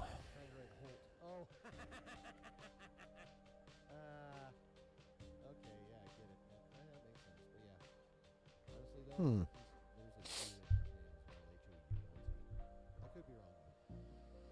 Autocorrect has gotten so much worse. Yes, it's true. I agree with you on that one. Austin Butler in the MCU.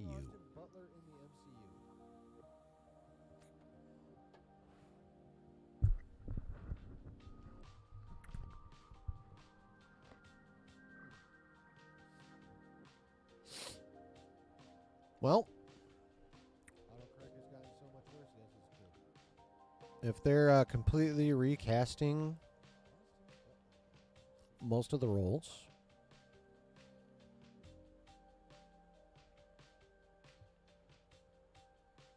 honestly,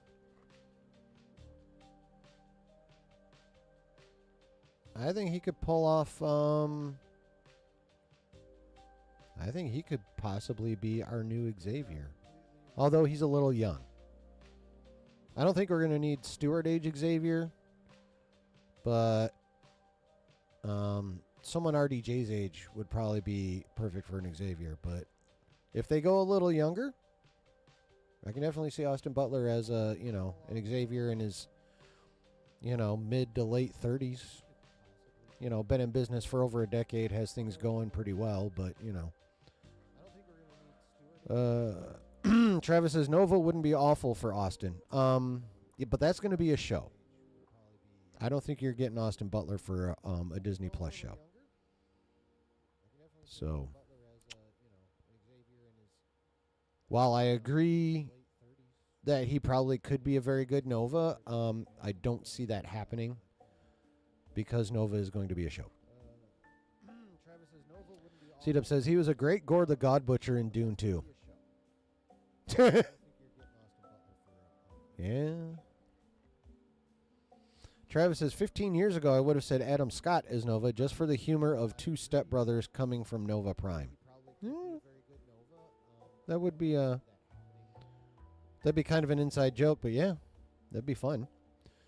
C-Dub says I thought about Xavier, but also Magneto. Oh yeah, I mean yes, obviously he is pretty decent at the villainous turns, but he was also fucking Elvis.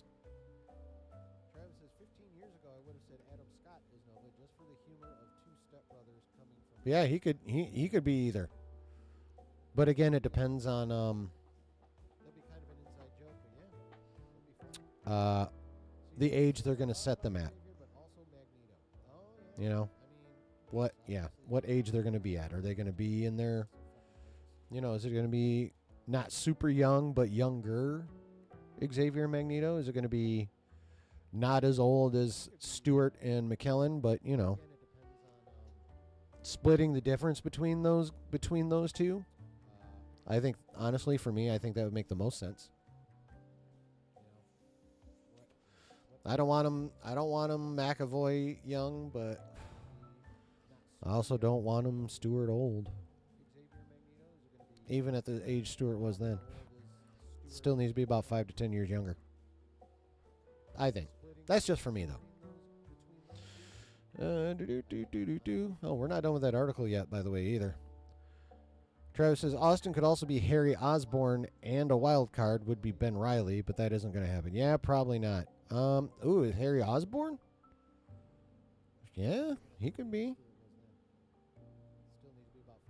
He could be a Harry Osborn. But Sony would have to hire him for that, though. Because that's a Spider-Man character. And Sony owns the movie rights to Spider-Man still.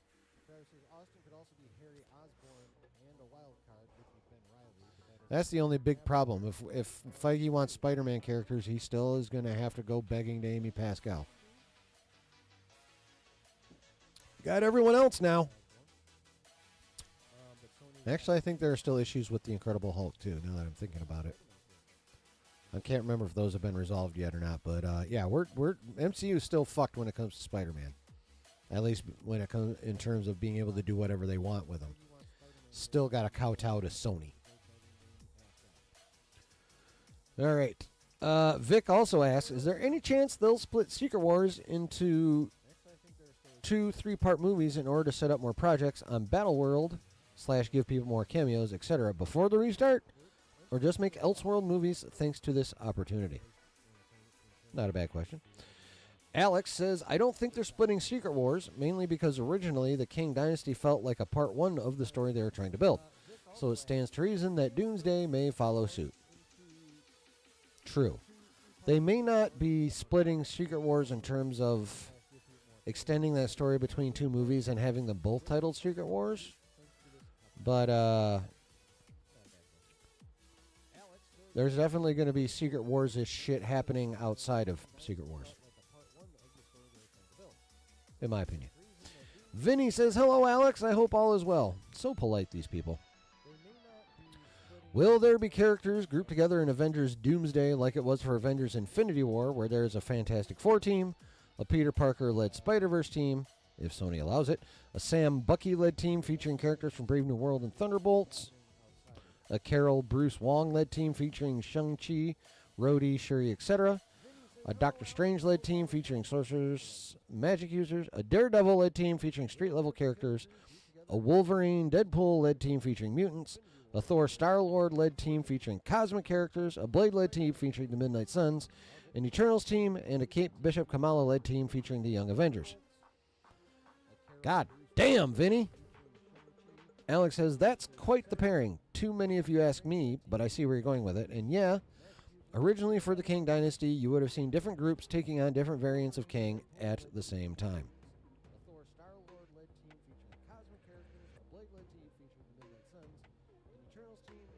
But yeah, that is a lot of fucking teams, bro. I mean, they could totally do it. If he's right, you don't need the Midnight Suns, you don't need the Eternals, and you don't need the Young Avengers. So,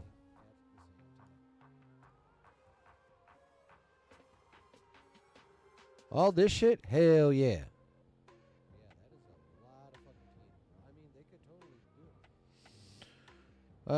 Rebel says, hello. Which Guardians of the Galaxy characters will appear in the upcoming Avengers films? And can we expect their role to be substantial? Alex says, I don't really know right now. I think Rocket and his Guardians have a fair shot, but I'm not 100% sure yet. There was one particular rumor about Star-Lord forming the Annihilators, but I don't know if that's something they're planning for one of the Avengers movies or later on down the road. Who knows? Maybe we get a multiversal Star-Lord who is more loyal to the serious version from the comics prior to the release of the 2014 movie and get a very serious Star-Lord who formed the Annihilators, excuse me, and takes on Rocket's Guardians of the Galaxy. That could be a cool premise. Yeah, I mean, and let us not forget our current Star-Lord is currently on Earth chilling with Grandpa. So, we have now changed subjects to Black Panther.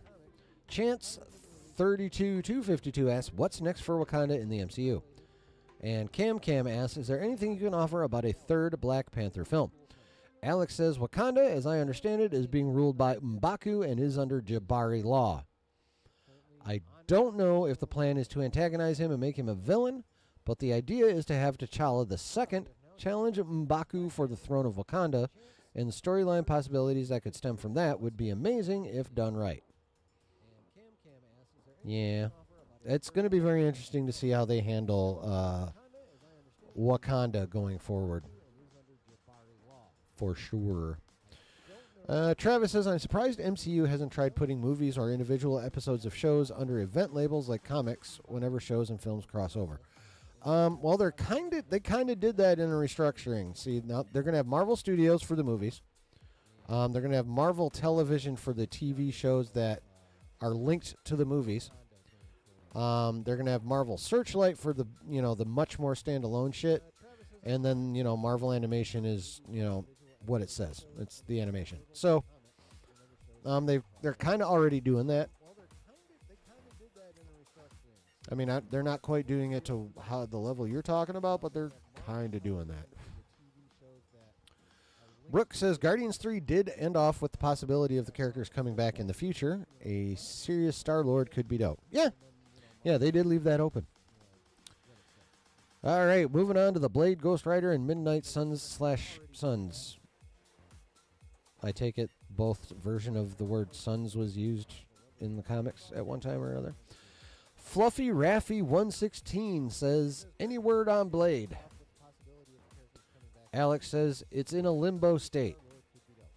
Whatever the fuck that means. I mean, we know they don't have a script. I still don't think they have a director. So, yeah, limbo sounds good. Vin asks, is Blade dead? Alex says, no, but it is in a weird limbo state. Yeah.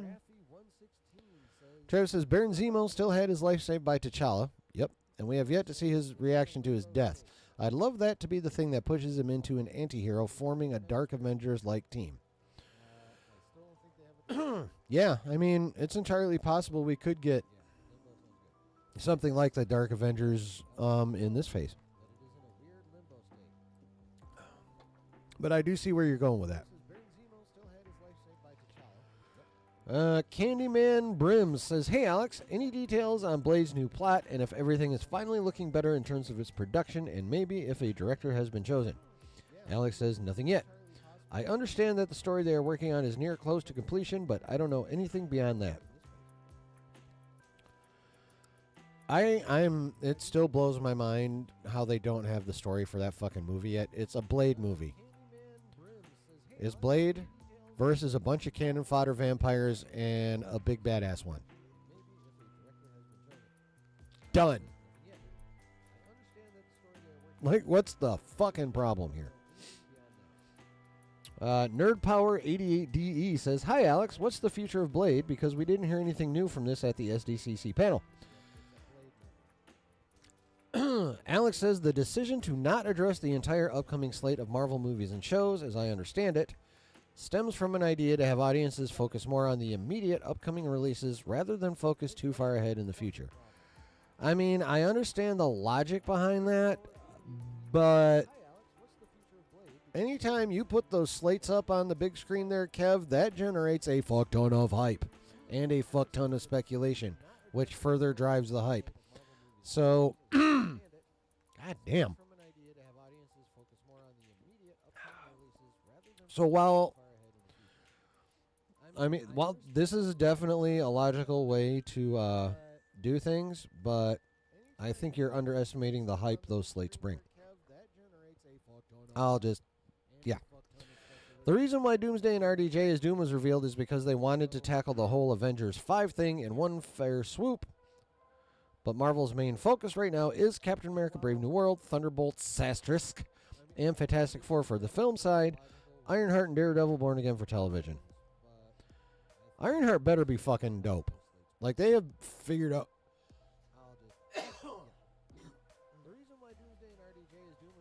Motherfucker. They need to have figured out a way to make that awesome. Because right now it seems like a fucking useless show. Echo says, outside of Mahershala Ali reprising his role as Blade from Eternals, what connections are Blade expected to have to previous MCU projects? Alex says, think of him as the Nick Fury of the supernatural part of the MCU. Okay? I mean, that's cool. That makes total sense. Of course, most of that probably ain't happening till after the reboot. Karika says, hey Alex, any news on Midnight Suns, particularly Ghost Rider and Ryan Gosling? Alex says, aside that it's very early in development, no. As for Ghost Rider, still deciding on how to introduce him, and I don't know anything about actors being cast in that role. Ed Fleek says, I'm a huge Marvel and horror fan, so I'm hyped for Agatha and Blade.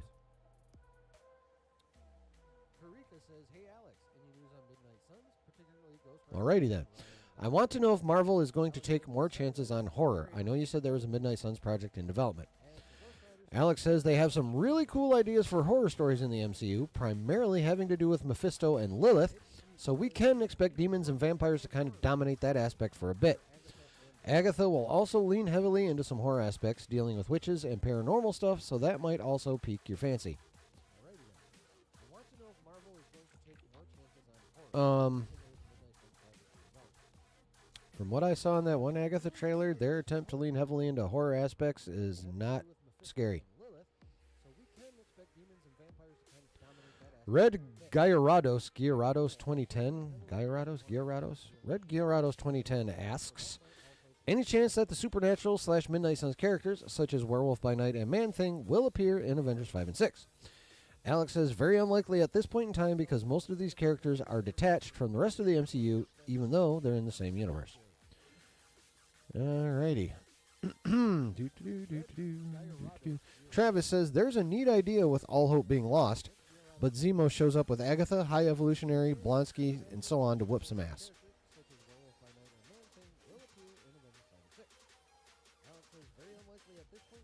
Yeah, I don't know about that team. No offense, Travis, but that's... that is not... I don't feel like that's an appealing team to the audience at large.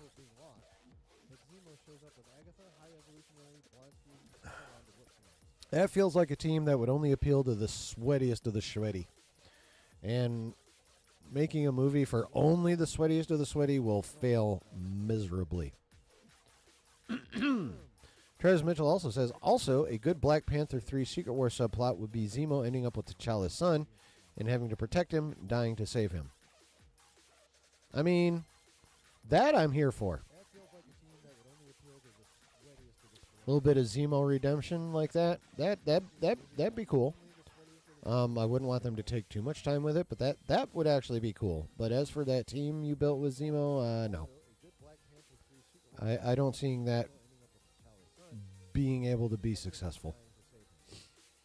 All right. Captain America Brave New World section. Zay Killa. Is Captain America Brave New World being a Winter Soldier clone really a bad thing? If they could... I'm going to answer before Alex does, and I'm going to say it won't be a bad thing if it can be as good as Winter Soldier, but it's going to be a very bad thing if it's nowhere near as good as Winter Soldier. Now let's see what Alex says. Alex says, I wouldn't mind it being a Winter Soldier clone if done right. Exactly. Don't get me wrong. I personally like the story they're presenting in Captain America Brave New World. Well, good for you. This political thriller story with President Ross's assassination attempt and Sam trying to uncover the mystery behind it, all under the shadow of an impending arms/World War race to get to the adamantium and Tiamat Island, is a fascinating concept. Yes, that is a very cool concept, but they still have to execute it. Add Red Hulk into the mix just for kicks, and it sounds great on paper. Great minds think alike. I did not read ahead, for the record. But I know people will find reasons to argue and claim the MCU is dead after it releases. Alex even saying that does not give me a whole lot of confidence, because, I mean, obviously fandoms will always find stuff to bitch about, but if he's actually already saying people are going to say the MCU is dead, that doesn't sound great for the prospects of that movie. Zay Killa says, also, will Sam be and or the leader of the Avengers in Doomsday Secret Wars? Okay. Alex says, you can consider Sam as one of the leaders for the Avengers in these upcoming films. Well, yeah. I mean, who the fuck else do they have? The Captain Marvel Monica Rambeau sword section. JJ Louis says, hi, Alex.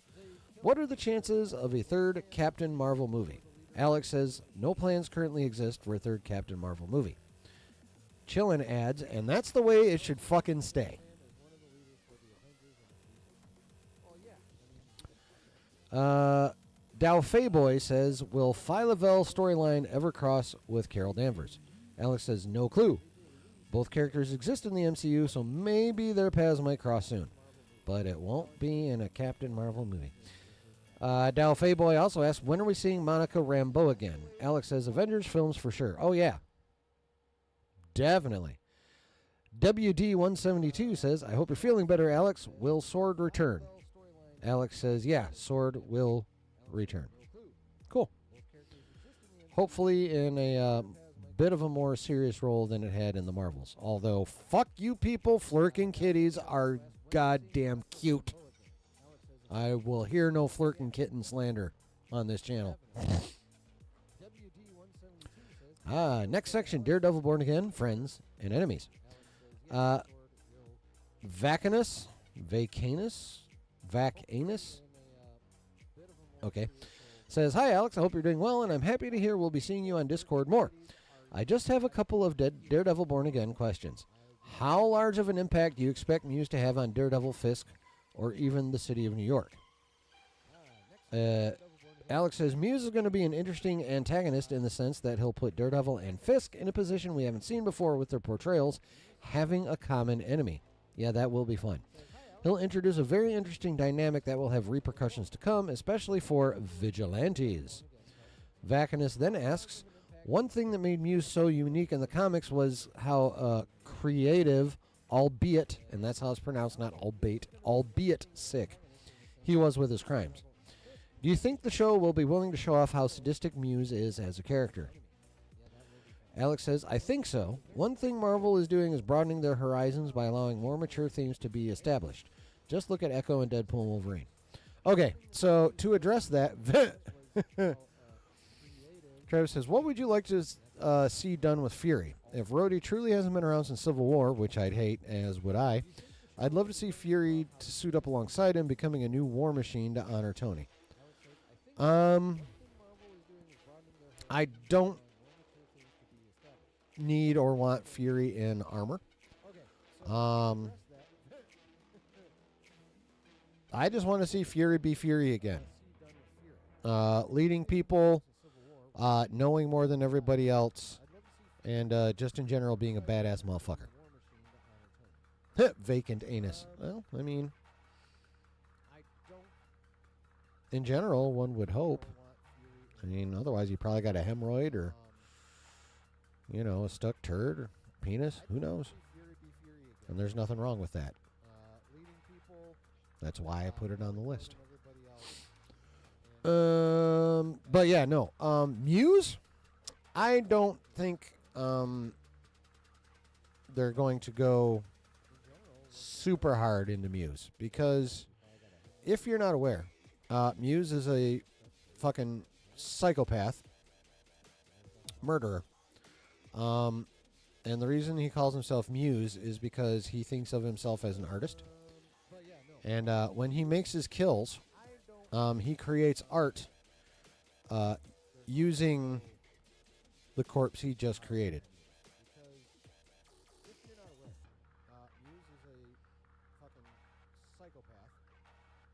So, yeah, he will, you know, hack up, eviscerate these corpses, and create what he considers to be pieces of art with them. So, while I do agree with Alex that Marvel is beginning to broaden their horizons, for a Disney Plus show, I don't think they're going to broaden them quite as much as a full-on portrayal of Muse would require. I mean, we'll definitely get some ick. You know, they're going to have to show us some kind of icky leftovers of Muses, but I don't think they're going to get too graphic, even if that show's rated TVMA. Travis says, vacant anus sounds like one of Thanos' minions.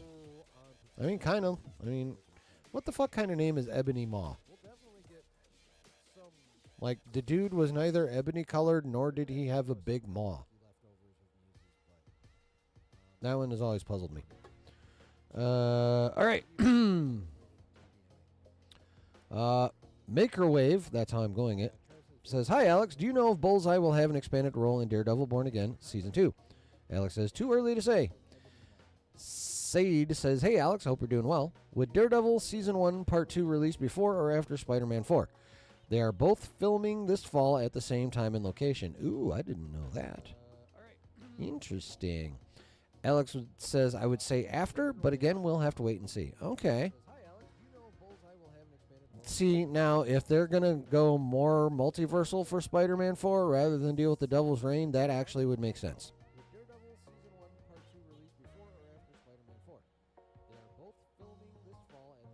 We get Daredevil Season 1. We get a little bit of interference with multiversal shit. And then we get the end of Devil's Reign in Season 2. I wouldn't be mad at that.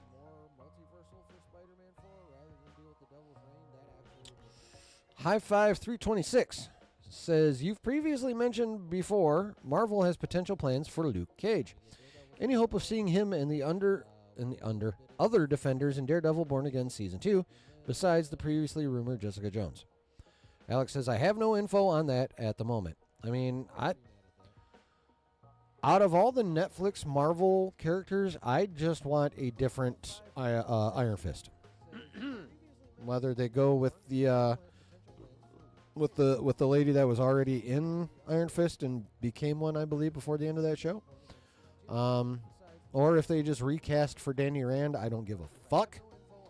But the Netflix Iron Fist was lame, and I want a new one. So there's that. Cool51 says, hello. Hope all's going well. There's been a lot of talk on street-level action between Spider-Man 4, a potential Hawkeye Season 2, Daredevil Born Again, and I was curious if Marvel had any plans of bringing in some more villains to go along with it, since we only know of Fisk being the main overarching one as of now, along with Muse in Daredevil Born Again. Oh, there's got to be more. Alex says, there are a lot of street-level rogues Marvel Studios wants to incorporate. I have no idea when my voice just cracked like that. I'm not fucking 14. That was weird. Off the top of my head, I know they want to bring back Scorpion, and I know they want to introduce the Magia. Okay. Travis says, if we have to lean on one villain to be a hero in the next phase, who would you want it to be? Magneto. Magneto, I would say Green Goblin, but he's under Sony. I think it'd be interesting to see Sinister make a hero turn for a minute. I would still, no matter which villain to hero it is, I would still,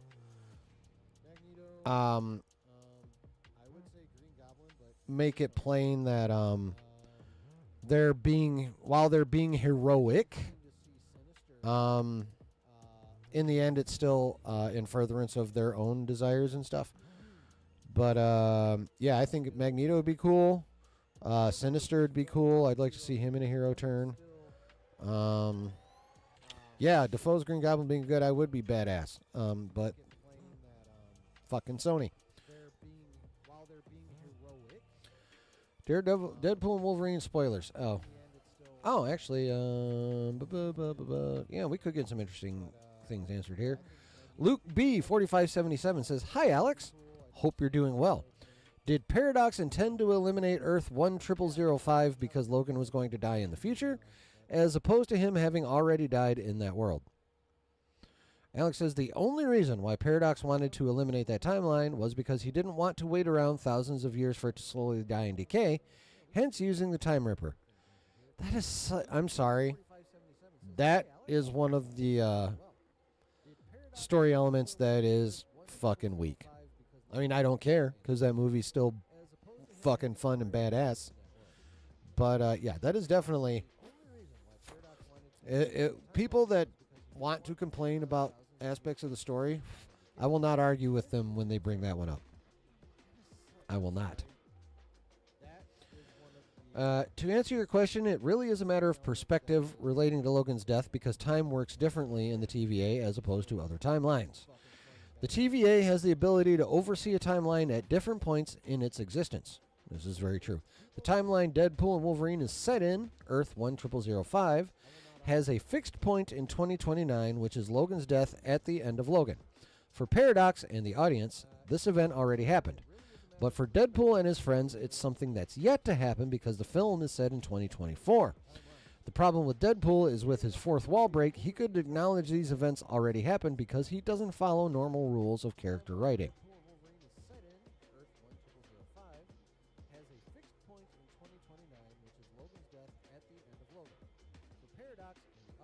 Okay. Luke B 4577 also asks, if there are multiple anchor beings in a universe, example being Deadpool and Wolverine for Earth 10005, Do they both need to die for the universe to decay? Interesting. Alex says it's way too early to tell exactly how two anchor beings affect the space-time matrix of Earth 10005. All we know for certain is that right now, Deadpool and Wolverine's actions at the end of the movie made them the new anchor beings. I'm glad you know that for certain. Preventing the disintegration of their timeline and even regenerating their timeline, which introduces a lot of interesting new concepts heading into Avengers Doomsday and Avengers Secret Wars. Yeah, there's still some weirdness that's got to be resolved for that shit. It's kind of making my head hurt just even thinking about it, so. Travis says there's still a lot that can be done with Keaton's Vulture if they figure out which universe he's in. Oh, yeah, no, I like Keaton's Vulture. Again, fucking Sony. Still would have loved to have Vulture been in the final battle of No Way Home. Yeah. Peter has to catch a giant shield and falling on his friends. Can't hold it, then Vulture lifts it off him. Yeah, that could have been cool. That very much could have been cool. But, fucking Sony.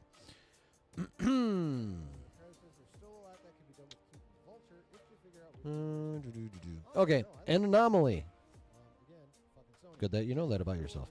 Hi, Alex. What is Deadpool's universe's future? Will it be destroyed or collide with the main 616 Earth?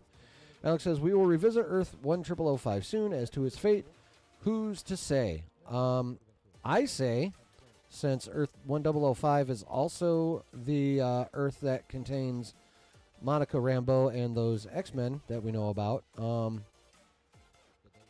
it's going to collide with 616. There's no way it doesn't. I don't see any way it doesn't. So, an anomaly also asks, what happened to the other members of the Resistance? Did they survive? Alex says, yeah. Fun fact, I think you can see Gambit returning to his home universe in the post-credit scene of Deadpool and Wolverine. Yes, that is true.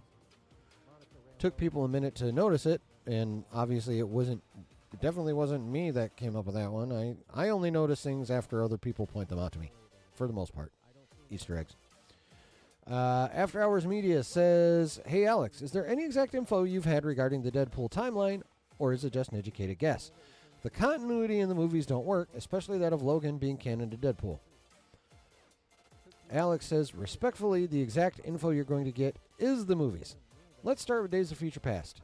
That movie takes place in 3 different time periods. Dystopian 2023, 1973, and the new 2023. When Logan goes back in time from Dystopian 23 to 1973, the point in time he has to change to save his world is Mystique killing Bolivar Trask. In the original X-Men continuity, Mystique kills Trask, leading to the timeline where we have X-Men, X2, X-Men The Last Stand, X-Men Origins, Wolverine, the Wolverine, and the dystopian future in Days of Future Past. When Mystique changed her mind and didn't kill Trask, a new timeline was made, the one where we see Logan inside the X-Mansion on Thursday, June 29th, 2023. At the same time, thanks to the events of Days of Future Past, the events of X-Men Origins Wolverine never happened, rewriting the origin and birth of Deadpool, who now exists in this new timeline of films. The main bulk of Deadpool takes place in 2016, and Deadpool 2 takes place in 2018. That same year, Wade uses Cable's time device to mess around with his timeline, and somehow ends up on Earth 616 to have his interview with Happy Hogan, which then jumps to the 6 years later bit in Earth 10005, making the year Deadpool and Wolverine is set in is 2024. Now, you know what? Before I continue this, I got to pee again. Sorry, we've been here a minute, and we still got more to go. Buckle your butts.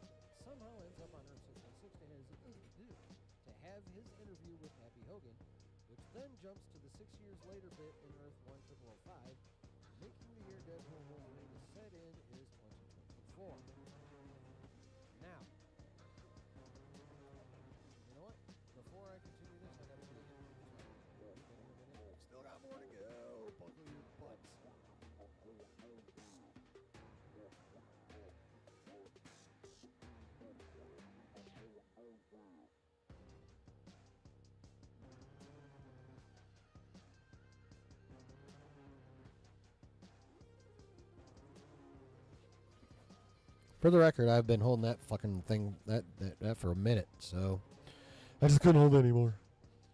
Travis says, in X-Men Origins, Stryker had a revolver with 6 adamantium bullets firing 5, leaving 1 in the chamber, presumably the one Logan takes in Logan. I feel smart for noticing that. Ha. Ooh, yeah. I mean, I definitely didn't. But, yeah, good catch. All right. Time for more timey-wimey, wibbly-wobbly shit. Now, to answer your question about how canon Logan is to Deadpool, yes, it is. It's confirmed twice. First, it was confirmed years ago by Logan's director James Mangold that the events of Logan occurred in 2029, and it is set a few years after Days of Future Past. Then, it's confirmed by Paradox in Deadpool and Wolverine that Logan was the anchor being of that timeline that Deadpool and Wolverine is set in, making the events of Logan being set in the same universe as the Deadpool threequel. Therefore, with Mangold confirming that the events of Days of Future Past occurred in the same timeline that Logan, and with Deadpool and Wolverine confirming that the events of Logan did indeed occur in the same timeline, then by the transient proper of equality, it stands to reason that the continuity of Earth 10005 is as follows. Days of Future Past, 2023. Deadpool and Wolverine, 2024. The Westchester Incident, 2028. Logan, 2029. So basically, we had the original Fox X-Men movies. And then in a separate timeline, we had First Class. And then Days of Future Past. And then when Logan left Days of Future Past and went back, he created a branch timeline that gave us this, while the original timeline continued on its own in the other movies. So, yeah.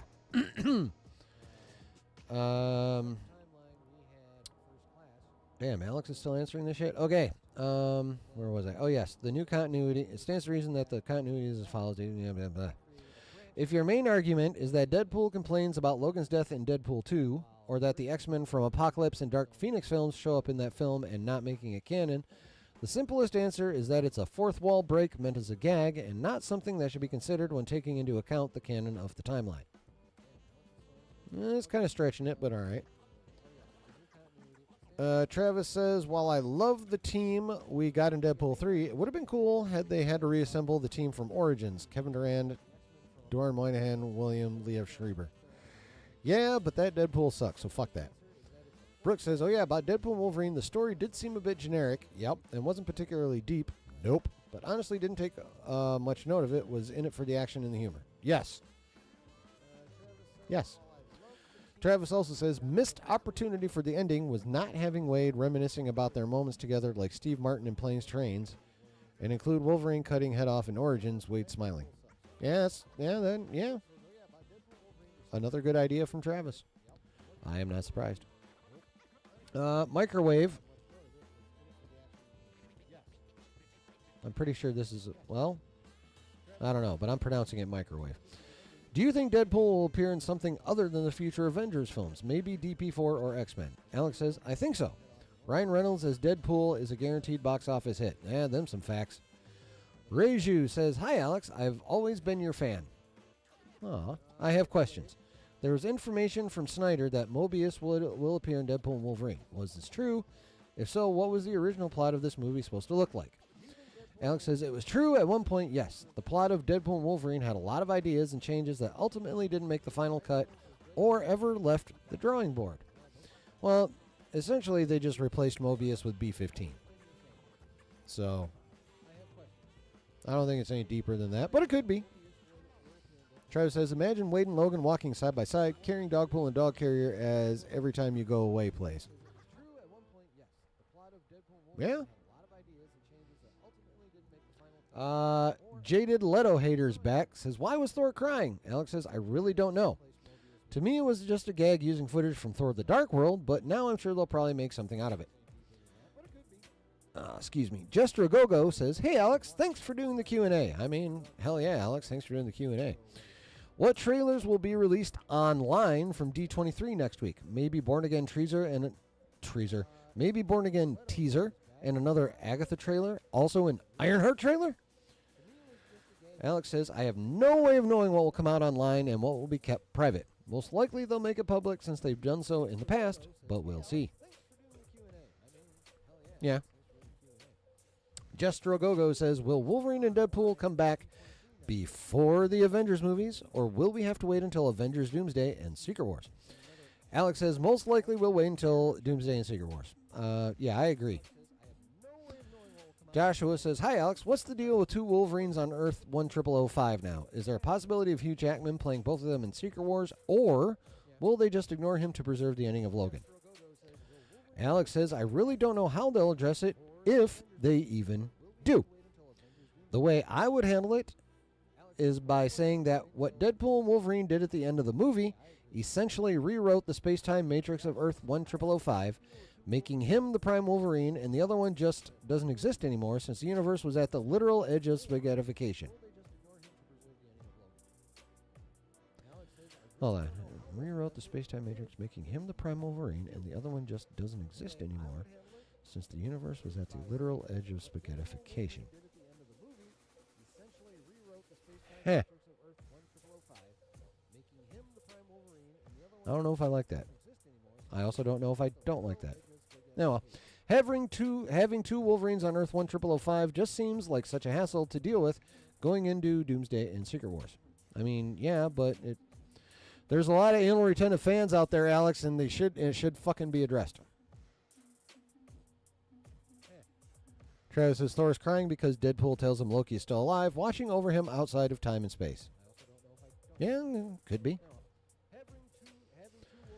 Dr. Doom and Robert Downey Jr.'s return to SDCC. Arno 20. Is RDJ's Doom really Doom? Alex says Robert Downey Jr. is playing a variant of Dr. Doom, i.e., not the one set in Earth 616. Well, yeah. Whether this variant is Victor Von Doom or Tony Stark, there's still way too much debate. Inside scoopers who knew about this before SDCC say RDJ is a Tony Stark variant being Dr. Doom. Trades say Victor because of what the Russos said at SDCC. The truth is, we won't know until much later. I mean, yeah, that is true. We won't know for sure. But I am firmly in the camp of it being a variant that either thinks he's Dr. Doom or consciously took on the mantle of Dr. Doom. Elise Scholes and such says, hi, Alex. Hope you're feeling better. Will Doom's role be similar to what was originally planned for Kang? Alex says, in the sense that he'll have an antagonistic presence, yes, but I think it'll be far bigger than what was originally planned for Kang. Well, it fucking well better be. A, they wrote Kang like shit, and B, it's fucking Doom. I mean, both versions of Comic Secret Wars, it's fucking Doom. So it better be fucking Doom. Capelli says, hey, Alex, hope you're doing well. How will Dr. Doom get enough power to possibly fight Loki and become the king of the multiverse? Especially since we haven't been introduced to the Beyonders or Molecule Man in the MCU. Alex says, Doom has always been a resourceful individual in the comics. I'm certain Marvel Studios will adapt him in a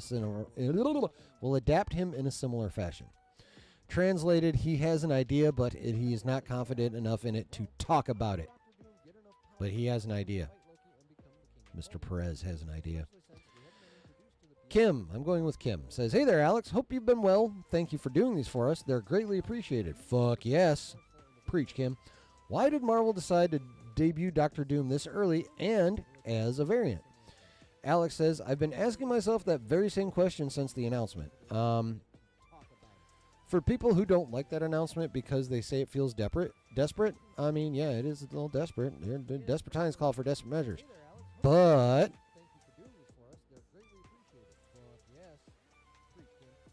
being a bit of a desperation move does not make it any less awesome. Because for the longest time, they were looking into recasting Kang, given how much they invested into the storyline with him. Now, with Doom being shoehorned in at the last minute, it's going to feel slightly odd, but I'll give it a chance to cook. Alex. Shoehorned in. Doom is not shoehorned in. Doom appears exactly when Doom should, because he's fucking Doom. Travis says, your Tony theory reminds me a bit of how I thought Sylvie would be revealed as a Thor variant, growing up thinking she was a Loki because she was seen as bad. Is that Starwid? First of all, welcome. Second, please help me pronounce your name properly. And third, you say, I think Secret Wars should be split into two parts. I mean, I would love that, but honestly, I think what they're going to do is split it into more than one part without titling it that way. You know what I mean? So I think they're going to take what they originally wanted to do in one movie, and I think they are going to take chunks out of it and put those chunks in a couple different movies leading up to Secret Wars. So rather than actually going Avengers Secret Wars Part 1 and Avengers Secret Wars Part 2, it's just going to be Secret Wars, but again, stuff that may have been in Secret Wars Part 1 is going to get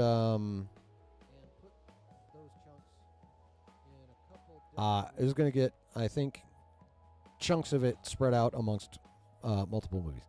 Brady says, "Dang, still going." Yes. Oh yeah, dude. This is a long motherfucking article, and you know me, I don't shut the fuck up. So yeah, we're still going.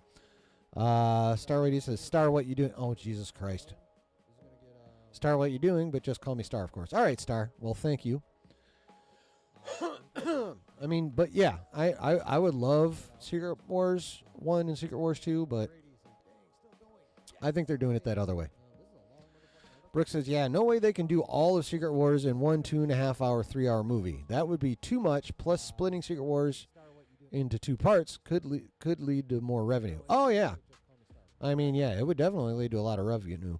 And yeah, there's no way they can cram all of that into a 2.5 to 3 hour movie. Like if they wanted to really do Secret Wars in one movie, it'd be like a fucking 4 or 5 hour movie. So yeah, I think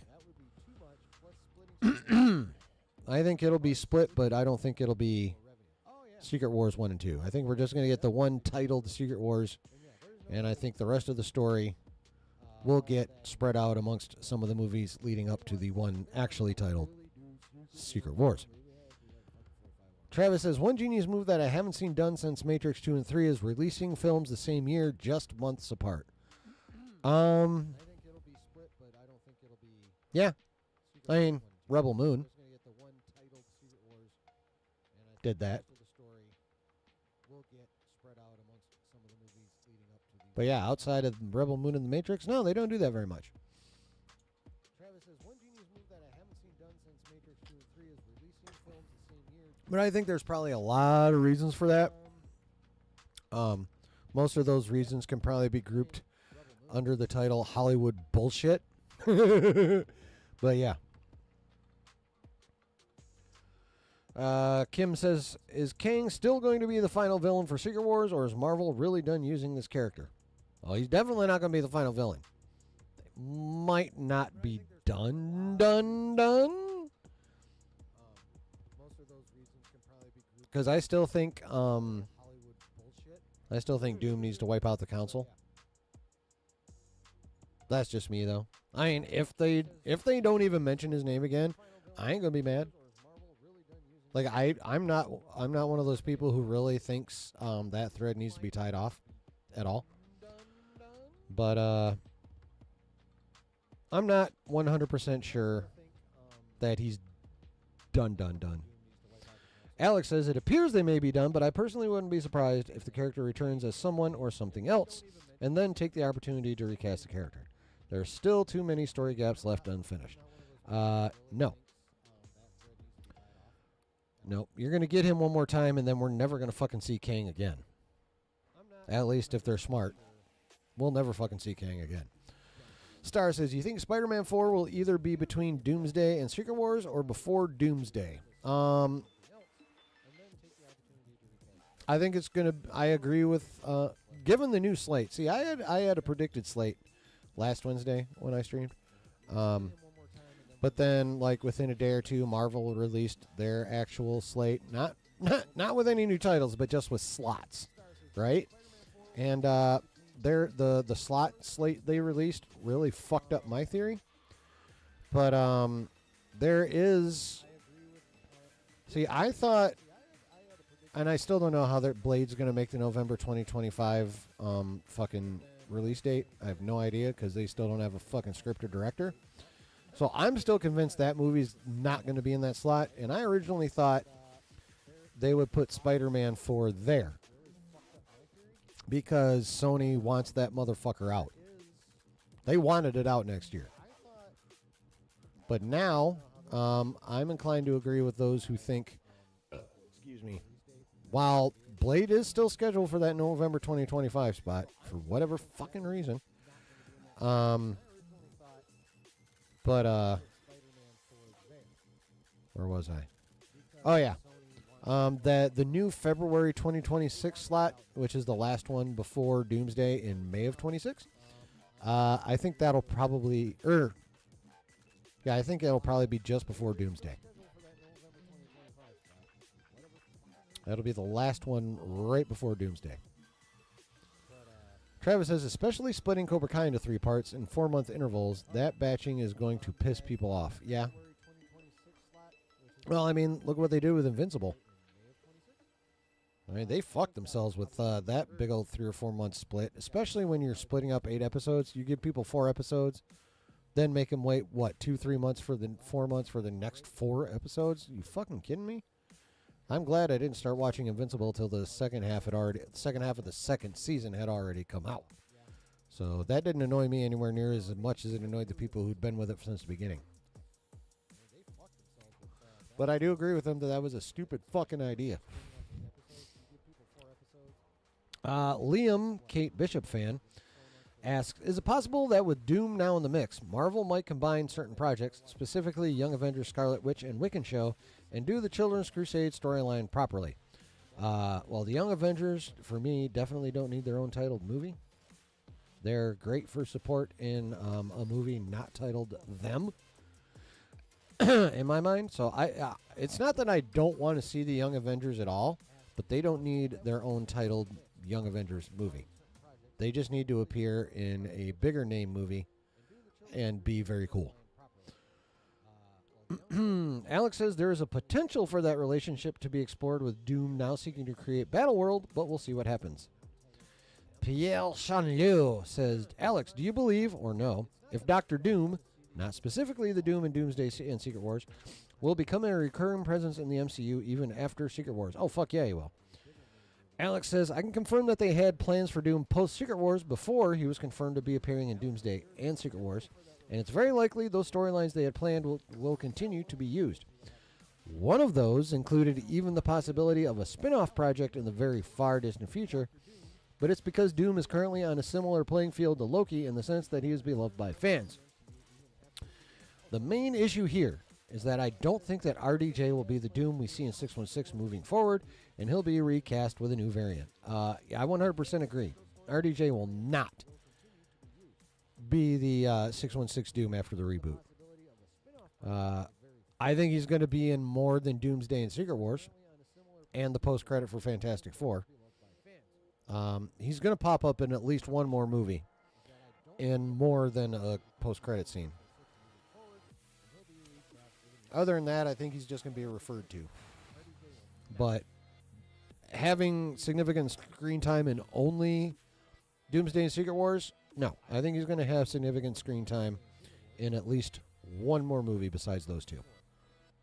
Total guess. That's my speculation, but that's what I think. Rebel is back. Hello. Do you expect Dr. Doom to show up anywhere else in the MCU besides a post-credit scene for the Fantastic Four before Avengers Doomsday? Alex says, no, I don't really see Doom popping up anywhere else. I agree with him as far as before Doomsday, but after Doomsday, he's going to pop up one time in between Doomsday and Secret Wars. Travis says, have to head out. Take care. Well, thanks for coming in, man. I appreciate you spending the time you spent here and participating in the chat. Thank you. And enjoy the rest of your evening. So I disagree with Alex in terms of him popping up or not popping up outside of those two movies at all. But I do agree with him that it will not be before Doomsday. Outside of... sudden nose itch. Outside of the Fantastic Four credit scene. Sungate says, hey, Alex, thanks for all the scoops and this Q&A. Yes, definitely. Thank you, Alex. Are we going to see a live-action adaptation of Latveria? Like in Doomsday and Secret Wars? I'm not sure. Maybe? How do you bring in Doom and not show Latveria at least a little? There's got to be some Latveria. There's just got to be. Sungate also asks, is Doom in any way related to Tony Stark? Alex says, look, there is so much mystery as to whether or not RDJ is Vicar or if he's Tony. Trades say Vicar, Scoopers say Stark. I say Tony would better be a better fit, but we'll have to wait and see. Yeah, because they're using his fucking face. There's just no way they're not going to use his fucking face. And if they're using his face, there's going to be Stark involved in some fashion or another. Lawai Turkmani says, hey, Alex, do you think a Cillian Murphy Dr. Doom is still possible? RDJ isn't sticking around forever. Alex says, it's possible. I mean, I'm here for Cillian Murphy being the new 616 Doom after the reboot. Totally. Ooh, now we get Doctor Strange stuff. Dirt Diver 82 is back again. Yeah, anyone starting to notice they only use certain people in this? Anyway, he says, they say, hey, Alex, is Doctor Strange 3 still going to be a pre-Secret Wars film and still possibly adapt elements of Time Runs Out? I was thinking that up until they redid their fucking slate, sons of bitches. But I still think they should. Alex says, I'm not entirely sure. A lot of the ideas they had for it certainly looked like they could work for a third Doctor Strange movie. And what made it work was that it would justify Strange's absence in Avengers 5 before returning for Secret Wars. Now I'm not so sure. But I hope it is made. Strange was poised to have one of the biggest roles in the multiverse saga against Kang, and they had some really good story ideas for the character, one of which raised the question as to whether or not Strange was actually a hero in the grand scheme of the multiverse. Well, I mean, that's already got questioned in Multiverse of Madness. Fucking Reed Richards flat out said the biggest threat to the biggest threat to the multiverse is Doctor Stephen Strange. So, yeah, that question's already been raised there, Patna.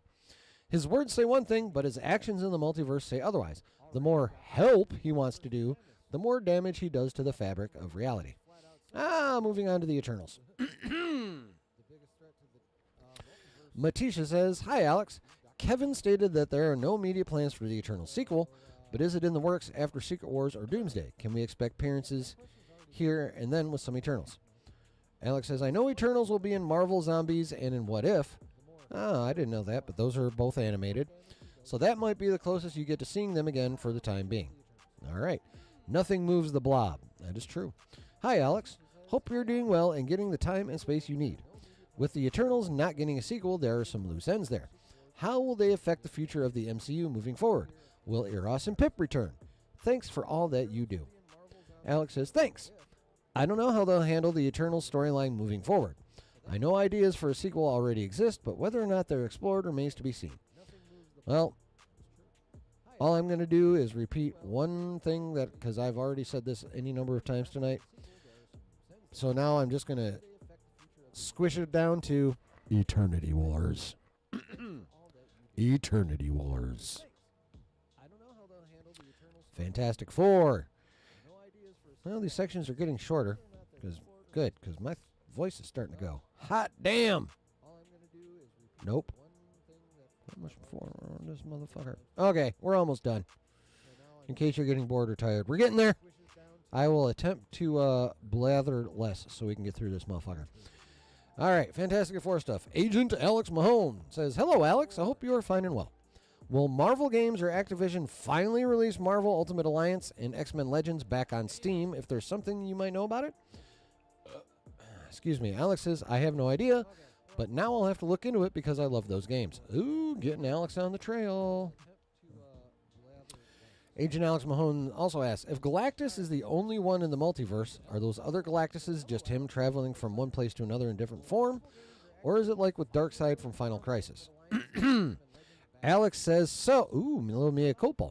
So, I spoke out of turn when I was discussing Galactus in the podcast and referred to him as the only being in the multiverse. I take full blame for that and want to say right now I was wrong in that aspect. I was course corrected by my source after the podcast, and they explained that he's not the only Galactus in the multiverse, but rather he emerged from another universe particularly following along to a comic run that released in 2013 titled Hunger. So I highly recommend that everyone read that comic run in preparation for Fantastic Four. All right. Someone write that down. Hunger. Gerald Dark says, "Hi, Alex. There are so many productions to expand this multiverse saga further, like Spider-Man 4, Blade, Young Avengers, Doctor Strange 3, etc. How are they going to do it in less than 2 to 3 years?" Alex says, "Guess we'll have to see." Well, I'll tell you, probably by not include... Why are you not highlighting now? There you go. You bitch. Probably by not including those two.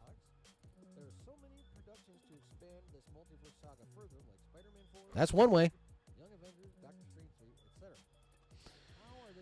Girl Dark asks also, recently, the insider M3 apparently leaked some parts about the script of Fantastic Four, and he said that Galactus would not be defeated in this film.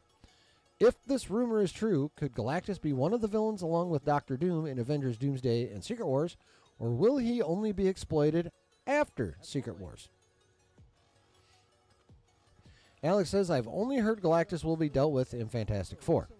There is credence to the rumor of Galactus not being defeated by the heroes. However," in all caps, "Galactus' story, at least for that universe, will end there. Although sacrifices will have to be made." Ooh. What does that mean? Echo says, "I'm worried about Herbie not being confirmed for Avengers Doomsday and Avengers Secret Wars, despite the Fantastic Four and Doctor Doom returning." Alex says, "We'll have to wait and see." You're worried about Herbie. I mean, okay. If you love Herbie, then, do you, but... Okay. Hulk section. Tony Stars R40K says, "Hi, Alex. When do you think we will have a fight between Hulk versus Wolverine? A film about them is possible?" Alex says, "Marvel wants the Avengers and the X-Men to face off before the multiverse saga ends, and they really want for Wolverine and Hulk to have their fight scene moment." Exactly. 616 versus 10005. There it is. Tony Stars R40K asks also, "Will Hulk Bruce have an important role in the next Marvel films, and in which ones?" Alex says, "Yes, in Avengers." The one below all. Clever. "Hi, Alex. How are you? Still sick when you wrote the article?" Alex says, "Feeling slightly better. Thank you." Now we get an actual question. Next appearance and story for Bruce Banner, Hulk, and Scar in the MCU. Alex says, "Possibly Cap 4 if they manage to pull it off, but definitely in Avengers for Bruce." Right. Scar, no clue. Yeah, that's a thread they can just fucking take their time in tying off, personally. The one below all asks again, "What do you think is their best way for Hulk to once again become the pillar of Marvel, like Iron Man and Captain America? What would you do, taking into account, of course, the existing projects, with current projects?" Alex says, "I would adapt a World War Hulk project in which Banner would face off against Thunderbolt Ross and the U.S. government for creating an artificial serum that can replicate the Hulk's powers. Really get introspective about Banner and Hulk, why Banner wanted to keep the Hulk and his powers out of government hands, and just dive deep into his psyche." I like World War Hulk. I like Hulk facing off against Ross because of the serum. I don't know how introspective we really need to get. I mean, some would be good, though. I just don't know that we need to dive deep into his psyche, but I'm down for a dive in there. Bravefire asks, "I heard you talk about Multiversal Masters of Evil team, and I had also heard quite a few rumors about the possibility of adopting Maestro in live action. Since now Doom is the villain of the Avengers films, I said to myself that it was now possible that Maestro, evil version of Hulk, could play a major role in the Avengers films given his importance in the Secret Wars comics and his close link with Doctor Doom. He has faced several times and has already united with him in Secret Wars." Alex says, "I had made a theory a while back about World War Hulk being set in Battle World with Maestro as the villain. I say it's definitely plausible. That'd be sick." Bravefire continues, "Will the leader, Red Hulk, and Betty Ross be there only for Cap 4, and will they have the opportunity to confront Hulk and Banner again?" Alex says, "One of them will have their story end in Captain America Brave New World. The other two have potential to continue moving forward." Well, obviously, it's going to be Oh, the leader there. Okay. Ray Fire continues. Will the leader, Uh, Betty Ross, be there only for Captain the other two have potential to continue moving forward? and Banner? Again, Alex says one of them will have their story end and Captain America. The other two have potential to continue moving forward. I am still of the mind, Obviously, for now, be, that they're going to kill the beautiful Liv Tyler's Betty Ross. And that will be what triggers Savage Hulk to come back. Now, on the other hand, the MCU is well known for killing its villains off in one shot. So it could be the leader. Given that tendency, it could also very easily be the leader. Personally, I'm still inclined towards Betty Ross as a means of getting Savage Hulk back.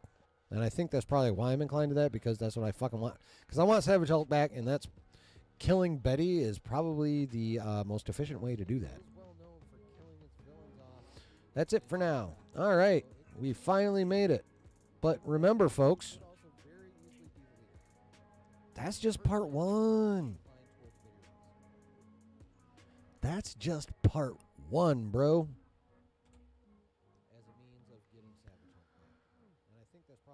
There's going to be a whole part two. I wonder if it's going to be that fucking big, though. Holy shit. That was huge. But holy shit, was that full of info and fun.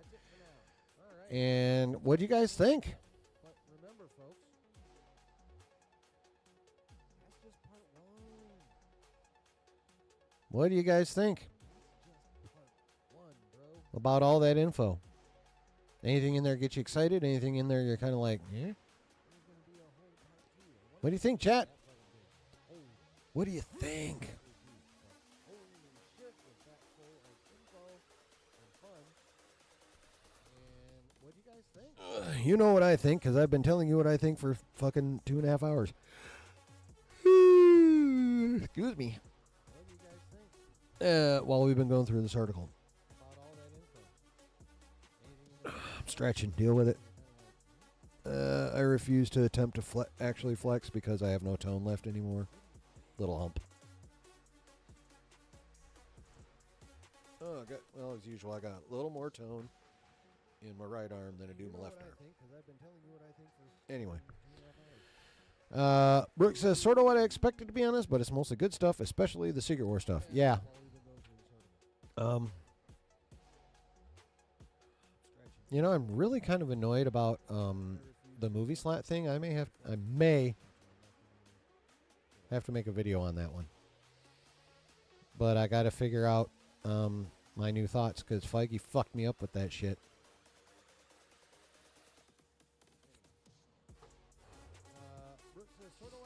So I got to go back over it. You know, I still think it's interesting enough. Maybe I'll make a video about it. I probably should. I really probably should. Slate predictions. That'd probably be a decent video. Yeah, well, anyway. So yeah, that was pretty dope. Lots of good information in there. Lots of stuff to build some speculation off of, and we still have part 2 on the way. I wonder if it'll be tomorrow. I think it may be tomorrow. If I recall, the last time he did a 2-part one of these, they dropped on consecutive days. So yeah, so we'll have part 2 to talk about on Saturday, hopefully along with some exciting D23 news, but don't know how much we can actually count on that. I mean, Marvel's basically concentrating on his TV shows, and Lucasfilm has Skeleton Crew. So, I mean, don't get me wrong. I'm very much looking forward to What If Season 3 and Eyes of Wakanda and Friendly Neighborhood Spider-Man. But I don't know how, like, super hype that shit can actually get. So, Brooks says, and potential Hulk versus Wolverine would be cool. That cameo from, yes, like that cameo from DP Wolverine. Yes, that would be very cool. It'd be really cool if they even brought back the brown and yellow suit again. But I really don't care. Hulk, as long as we get Hulk versus Wolverine, and I do agree that whether it's its own movie or not, an AVX type scenario in a movie is a good way to get those two fighting. So, but that is going to require Savage Hulk back, Marvel, Russo brothers, McFeely, those of you who made him fucking Professor Hulk in the first place. Now you're going to have to turn him back because Professor Hulk has no shot against Wolverine.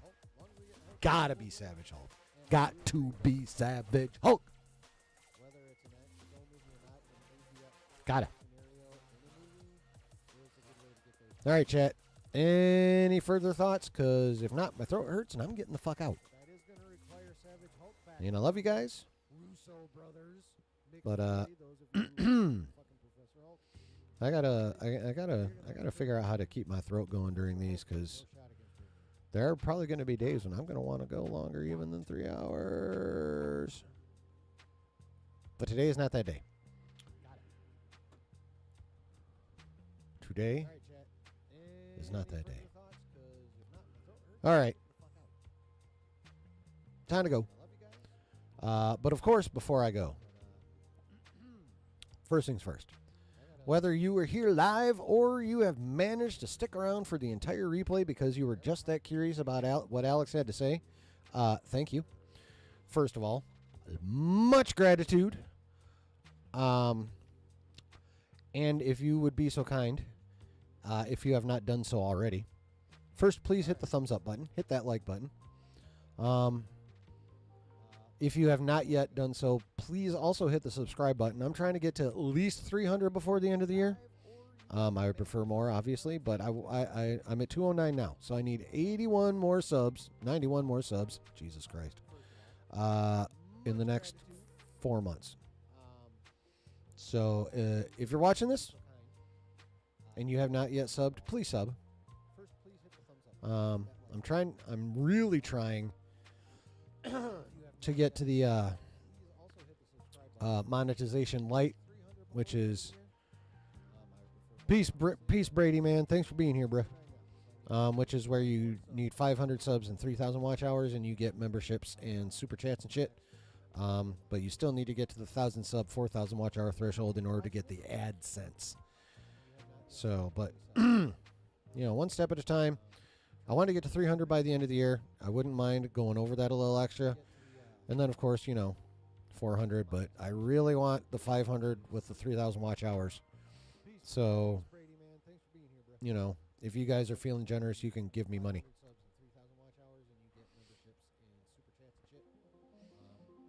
So, yes, please sub and like. And if you're watching on the replay, please comment on what you thought about everything Alex said and my responses to them, whether I agreed or disagreed, or what you think about any of my theories or speculations or anything like that. Let me know in the comments below. But once again, thank you so much for being here. I am super grateful that anyone would take the time to hang out with me. So, thank you. Much love to you all. And I'm pretty sure I don't have any functions I'm forgetting about, so we should be back Saturday to talk about part 2 of the Alex Perez Discord interview and anything that from D23 that's actually noteworthy. So probably mostly just the Alex Perez interview. All right. Much love, much gratitude. Be safe out there, be good, and we'll see you Saturday. Peace.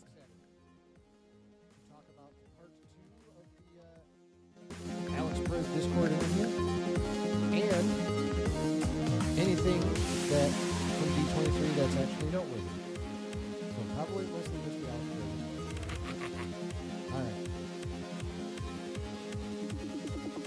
Much love, much gratitude. Be safe out there, be good. See you Saturday.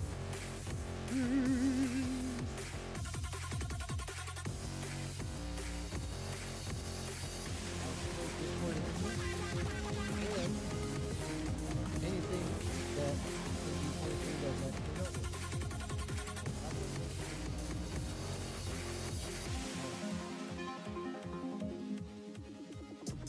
much love, much gratitude. Be safe out there. Be good. Be safe.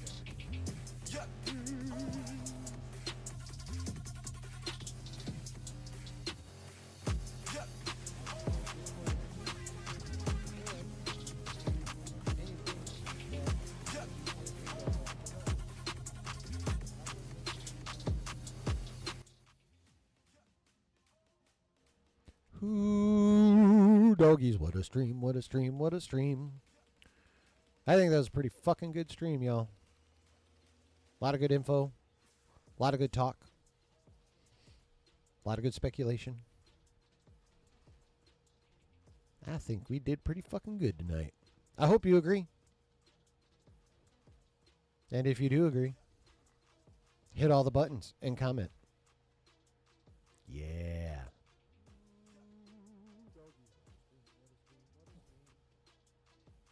Hope we all had a, well, I had a good time. I always do. I love hanging out with you guys.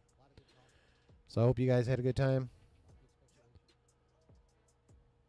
I hope you have a good rest of your week.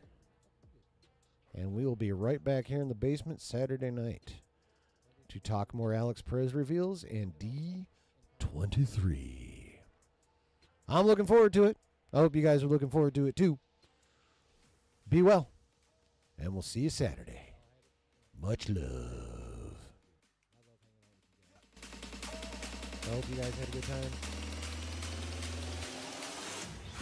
I hope you have a good rest of your week.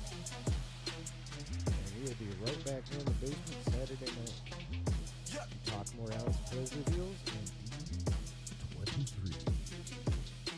I'm looking forward to it. I hope you guys are looking forward to it too. Be well. And we'll see you Saturday. Much love. I hope you guys had a good time. I hope you have a good rest of your week.